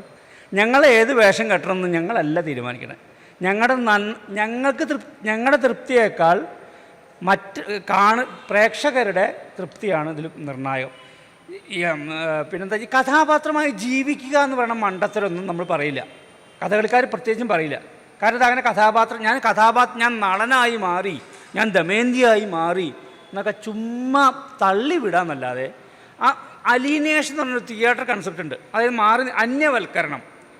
ഞാനായി നിന്നുകൊണ്ട് നളനായി അഭിനയിക്കുക, ഞാനായി നിന്നുകൊണ്ട് ദമയന്തിയായി അഭിനയിക്കുക, ഇത്രയേ കഥകളി പോലുള്ള കലാരൂപങ്ങളിൽ നടക്കുള്ളൂ. അല്ലാണ്ട് ഞാൻ നളനായി തീരുക എന്ന് പറഞ്ഞ സംഭവം ഉണ്ടാവില്ല. അതുകൊണ്ട് പിന്നെ ഈ രംഗകലകളുടെ ഒരു പ്രത്യേകത എന്ന് വെച്ചാൽ ഓരോ അരങ്ങിലും ഒരു അനിശ്ചിതത്വമുണ്ട്. അത് എന്താണ് സംഭവിക്കുക, ആ ദിവസത്തിൽ എന്താണ് സംഭവിക്കുക, അതായത് കഴിഞ്ഞ അരങ്ങ് പോലെ തന്നെ ആയിക്കൊള്ളണം എന്നില്ല ഇത്തവണത്തെ അരങ്ങ്. അങ്ങനെ അരങ്ങിൽ വ്യത്യസ്ത അനുഭവങ്ങളുണ്ട്. അത് ചിലതൊക്കെ നല്ല അനുഭവങ്ങളും ചിലത് മോശപ്പെട്ട അനുഭവങ്ങളുണ്ട്. എൻ്റെ ഒരു അഭിപ്രായത്തിൽ കൂടുതൽ ആവർത്തിക്കും തോറുമാണ് നമുക്ക് ആ കഥാപാത്രം കൂടുതൽ ഇഷ്ടമാവുക. എന്നോടൊരു സിനിമാ നടൻ ചോദിച്ചു, നിങ്ങൾക്ക് ഈ ചെയ്ത് തന്നെ ചെയ്യുമ്പോൾ മടുക്കല്ലേ ചെയ്യുക വെച്ചു. ഞാൻ പറഞ്ഞു അങ്ങനെയല്ല, ഈ ചെയ്ത് തന്നെ വീണ്ടും ചെയ്യുമ്പോൾ ആ കഥാപാത്രത്തിനോട് കൂടുതൽ നമ്മൾ അടുക്കുക ചെയ്യാം. അതിൻ്റെ സബ് ടെക്സ്റ്റ് അതാണ് അഭിനയവും കഥകളി അഭിനയവും തമ്മിലുള്ള വ്യത്യാസം. സിനിമയിൽ അഭിനയിച്ച ഒരു കഥാപാത്രം വീണ്ടും അഭിനയിക്കാൻ പറഞ്ഞാൽ ആർക്ക് അത്ര വലിയ സന്തോഷമൊന്നും ഉണ്ടാവില്ല, അല്ലേ? കഥകളിയിൽ അങ്ങനെയല്ല. ഇന്ന് രാവണൻ കെട്ടിയ ആളോട് നാളെ എന്ന് പറഞ്ഞാൽ ആൾക്ക് സന്തോഷം കൂടുക ചെയ്യാം. അങ്ങനെ കുറേ ദിവസം രാവണൻ ഒരു കഥാപാത്രം തന്നെ ആവർത്തിച്ച്. ഇപ്പോൾ ക്ഷീരബല എന്നൊരു ആയുർവേദം വരുന്നുണ്ട്. ആവർത്തിക്കും തോറും അത്ര ഗുണം കൂടുക, അളവ് കുറയും പക്ഷെ ഗുണം കൂടും. അപ്പം അങ്ങനെ ആവർത്തനമാണ് ഇങ്ങനത്തെ ഈ രംഗകലകൾക്കെല്ലാം ഉണ്ട് കേട്ടോ, കഥകളിക്ക് മാത്രമല്ല. ഈ ആവർത്തനമാണ് അതിനങ്ങോട്ട് റിഫൈൻ ചെയ്ത് അപ്പോൾ അത് കൂടുതൽ ആ കഥാപാത്രം അടുക്കുക ചെയ്യാം. പിന്നെ റിഹേഴ്സൽ ഇല്ലാതെ ചെയ്യുന്നതാണോ? ഒരാളും റിഹേഴ്സലില്ല, ഒട്ടും റിഹേഴ്സലില്ലാതാണ് എല്ലാ കഥകളി പരിപാടി. ചോദിച്ചോ. മൈക്കൊന്നും വേണ്ട, ഇപ്പോൾ ക്ലാസ് റൂമിൽ മൈക്കുണ്ടാവും, എല്ലാവരും കേൾക്കാം. അത് കഥകളി പഠിക്കാൻ എത്ര നാൾ വേണ്ടി വരും? പിന്നെ അതുപോലെ തന്നെ കണ്ണിങ്ങനെ ചുമന്നിരിക്കുമല്ലോ, അതെന്താണ് സംഭവം എന്നറിയാനാണ്. കഥകളി പഠിക്കാൻ എത്ര കാലം വേണമെന്ന് പറഞ്ഞാൽ, ഇപ്പോൾ കലാമണ്ഡലത്തിലെ കോഴ്സ് എന്ന് പറഞ്ഞാൽ 8ാം ക്ലാസ്സിൽ അവിടെ ചേർന്നൊരു വിദ്യാർത്ഥി 8, 9, 10 +1 +2 ഡിഗ്രി 3 കൊല്ലം MA, അപ്പോൾ 10 കൊല്ലം കൊണ്ട് MA എടുക്കാം. കലാമണ്ഡലത്തിൽ വിദ്യാഭ്യാസ പദ്ധതിയാണ്. പണ്ട് കാലത്തും കഥകളിക്ക് 6 കൊല്ലം ഡിപ്ലോമ പോസ്റ്റ് എന്താ പിന്നെ അതിനകത്ത് ഡിപ്ലോമ കഴിഞ്ഞുള്ള കാലത്ത് അടുത്തെന്തായിരുന്നു ഏതായാലും 8 കൊല്ലം എന്നുള്ള മിനിമം 8 കൊല്ലമെങ്കിലും ഒരു ഗുരുനാഥൻ്റെ കീഴിൽ അഭ്യസിച്ചാലേ ഇതിൻ്റെ ഏകദേശം പിന്നെ ഇതിൻ്റെ പഠനം അവസാനിക്കലില്ല, അതിങ്ങനെ തുടർന്നുകൊണ്ടേയിരിക്കും. നമ്മൾ ഞാൻ പറഞ്ഞില്ല ഓരോ അരങ്ങിലും ഓരോ പാഠങ്ങളാണ്. ഇതിന് അഭ്യാസക്രമത്തിന് ഇങ്ങനൊരു ഇത് വെച്ചിട്ടുണ്ട്. നമ്മുടെ ശരീരത്തെയാണ് മെമ്മറൈസ് ചെയ്യുന്നത്. നമ്മുടെ അംഗോപാംഗങ്ങളെ അങ്ങനെ വീണ്ടും വീണ്ടും ചെയ്ത് ഉറപ്പിക്കുകയാണ് ചെയ്യുക. മെയ്യുറപ്പടവ് എന്നാണ് പറയുക. ഇതിൻ്റെ എക്സസൈസിന് പേരാണ് മെയ്യിനെ മസിൽ പിടിക്കല്ല, മെയ്യിനെ കഥകളി മെയ്യാക്കി മാറ്റുകയാണ് ചെയ്യുക. അതിന് വേണ്ടൊരു കാലയളവ് എന്ന് പറഞ്ഞാൽ 10 കൊല്ലമാണ് ഏകദേശം. കണ്ണ് ചുവക്കുന്നത് വേറെ ഒന്നുമല്ല, ചുവപ്പ് എന്നുള്ള നിറത്തിൻ്റെ പ്രത്യേകത, ചുവപ്പ് എന്നുള്ള അത് പ്രൊജക്റ്റ് ചെയ്യും ദൂരത്ത്. ഇപ്പോൾ എന്തുകൊണ്ടാണ് റെഡ് സിഗ്നൽ? റെഡ് ദൂരത്തുനിന്ന് കാണാൻ പറ്റില്ലേ? യെല്ലോ കാണുന്ന പോലെ ഗ്രീൻ കാണുന്ന പോലെ അല്ലല്ലോ.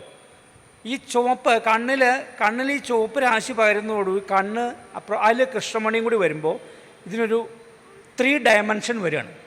അതിന് കഥകളിക്കാർ ചെയ്യണത്, കഥകളിയിലും കൂടിയാട്ടത്തിലും ഉപയോഗിക്കുന്നത് ചുണ്ട എന്നുള്ള ചെടിയുണ്ട്.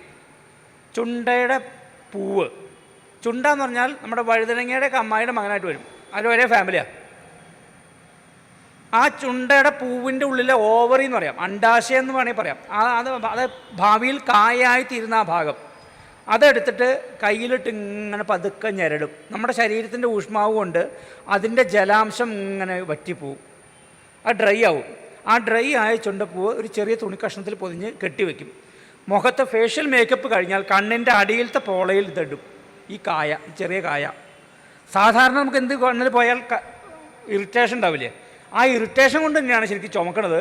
പക്ഷേ ആ ഇറിറ്റേഷൻ നമ്മുടെ പെർഫോമൻസിനെ ബാധിക്കില്ല, അതവിടെ സ്വസ്ഥമായിട്ട് കിടന്നോളും. കളി കഴിഞ്ഞാൽ അതെടുത്ത് കളയും. അപ്പോഴേക്കും ആൾ വന്ന് വീർത്തിട്ടുണ്ടാവും. അട്ട ചോര കുടിച്ച് വീർക്കണ പോലെ ആ ഡ്രൈ ആയിരുന്ന ചുണ്ടപ്പൂവ് നമ്മുടെ കണ്ണിൻ്റെ ഉള്ളിലത്തെ നീര് വലിച്ചിട്ട് അവത്തിലൊന്ന് വികസിച്ചിട്ടുണ്ടാവും, അവനും ഒന്ന് അഭിനയിച്ചിട്ടുണ്ടാവും. അപ്പോൾ ഈ കണ്ണിന് ചുണ്ടപ്പൂ ഇടുന്നതിൻ്റെ ലക്ഷ്യം ഇതാണ്. പിന്നെ അതിനൊരു ആയുർവേദിക് ട്രീറ്റ്മെൻറ്റിൽ ചുണ്ട എന്ന് പറയുന്ന ഔഷധമാണ്. ചുണ്ടങ്ങ കൊടുത്ത് വഴുതനങ്ങ വാങ്ങി അത് കേട്ടിട്ടുണ്ടോ? ഇപ്പോൾ കേട്ടിട്ടുണ്ടോ? ഇല്ല, കേട്ടിട്ടില്ല, ഒന്നും കേട്ടിട്ടില്ല. വഴുതനങ്ങ എന്ന് പറഞ്ഞാൽ അത്ര നല്ല സാധനമല്ല വയറിന്. ചുണ്ടങ്ങ നല്ലതാണ്. നമ്മുടെ കയ്യിൽ ഇത് ചെറുതാണ്, ഞാൻ നിനക്ക് വലുത് തരാം എന്ന് പറഞ്ഞിട്ട് വഴുതനങ്ങ വലുതാണല്ലോ. ചുണ്ടങ്ങ കൊടുത്ത് വഴുതനങ്ങ വാങ്ങാൻ, ചെറുത് കൊടുത്ത് വലുത് വാങ്ങുക എന്നുള്ളത് മാത്രമല്ല, നല്ല പ്രഷ്യസ് ആയിട്ടുള്ള സാധനം അത് ചെറുതാണല്ലോ എന്ന് വെച്ച് ഹാൻഡ് ഓവർ ചെയ്തിട്ട് അത്രയൊന്നും പ്രഷ്യസ് അല്ലാത്ത വലുത് വാങ്ങുന്നതാണ് വഴുതന. ആ ഫാമിലിയിൽപ്പെട്ട ആളാണ് ഈ ചുണ്ട. അതിന് ഈ ഗന്ധകമാണ് ഈ മുഖത്ത് തേക്കുന്ന സാധനമൊക്കെ, സൾഫർ കണ്ടൻറ്റുള്ള മനയോല. ഇവിടെയൊക്കെ ചൂടാണ്. ഈ തൊലിപ്പുറത്തുള്ള ഈ ഊഷ്മാവ് മുഴുവൻ കണ്ണിൻ്റെ ഉള്ളിലേക്ക് ബാധിക്കാതിരിക്കാൻ വേണ്ടി ഈ ചുണ്ട നമ്മുടെ കണ്ണിൻ്റെ ഉള്ളിൽ ആ ടെമ്പറേച്ചറിനെ കീപ്പ് ചെയ്യും.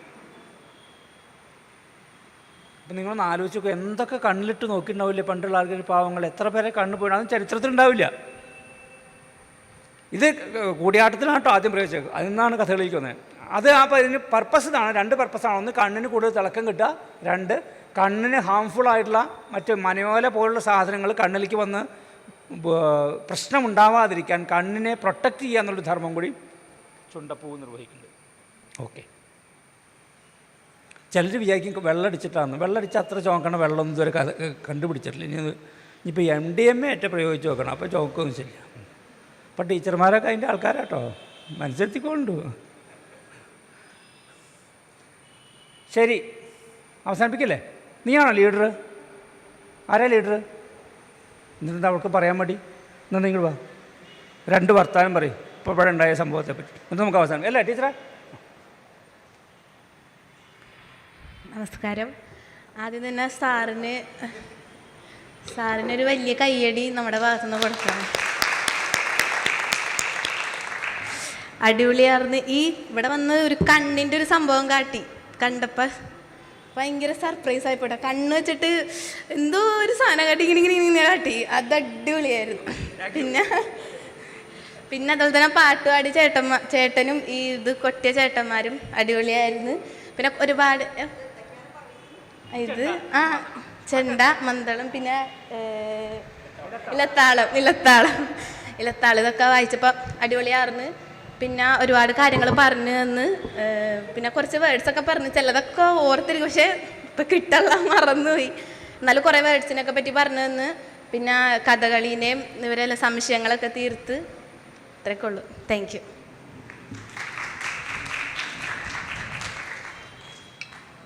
ഇത് മറന്നുപോയിട്ടുണ്ട്, ഇനി യൂട്യൂബിൽ കാണാം, ഇത് റെക്കോർഡ് ചെയ്തിട്ടുണ്ട്. അപ്പോൾ ഇനിയും ക്ലാസ്സുകളിൽ ഒരുപാട് ക്ലാസ്സുകളിൽ പങ്കെടുക്കണം. ഒരു 10-15 ക്ലാസ്സെങ്കിലും പങ്കെടുത്താലേ ഒരു പ്രൈമറി ലെവലെത്തി എന്ന് പറയാൻ പറ്റുള്ളൂ. എന്നിട്ട് നിങ്ങൾ കഥകളി കാണുമ്പോൾ, അപ്പോൾ ഇവിടെ എല്ലാ മാസവും ഉണ്ടെന്ന് പറഞ്ഞു, അത് പത്രങ്ങളിലൊക്കെ ഉണ്ടാവും വാർത്ത. നിങ്ങൾക്ക് ചങ്ങമ്പുഴ പാർക്കിൻ്റെ വെബ്സൈറ്റ് ഇവിടെ കൊടുത്തിട്ടുണ്ട്. ആ വെബ്സൈറ്റിൽ പോയി കഴിഞ്ഞാൽ ഓരോ ദിവസത്തെ പ്രോഗ്രാം കിട്ടും. മാസത്തിൽ ചുരുങ്ങിയത് അദ്ദേഹം പറഞ്ഞു ഒരു കഥകളിയല്ല, ചിലപ്പോൾ ചില മാസങ്ങളിൽ 2 കളി ഉണ്ടാവാറുണ്ട് ഇവിടെ തന്നെ.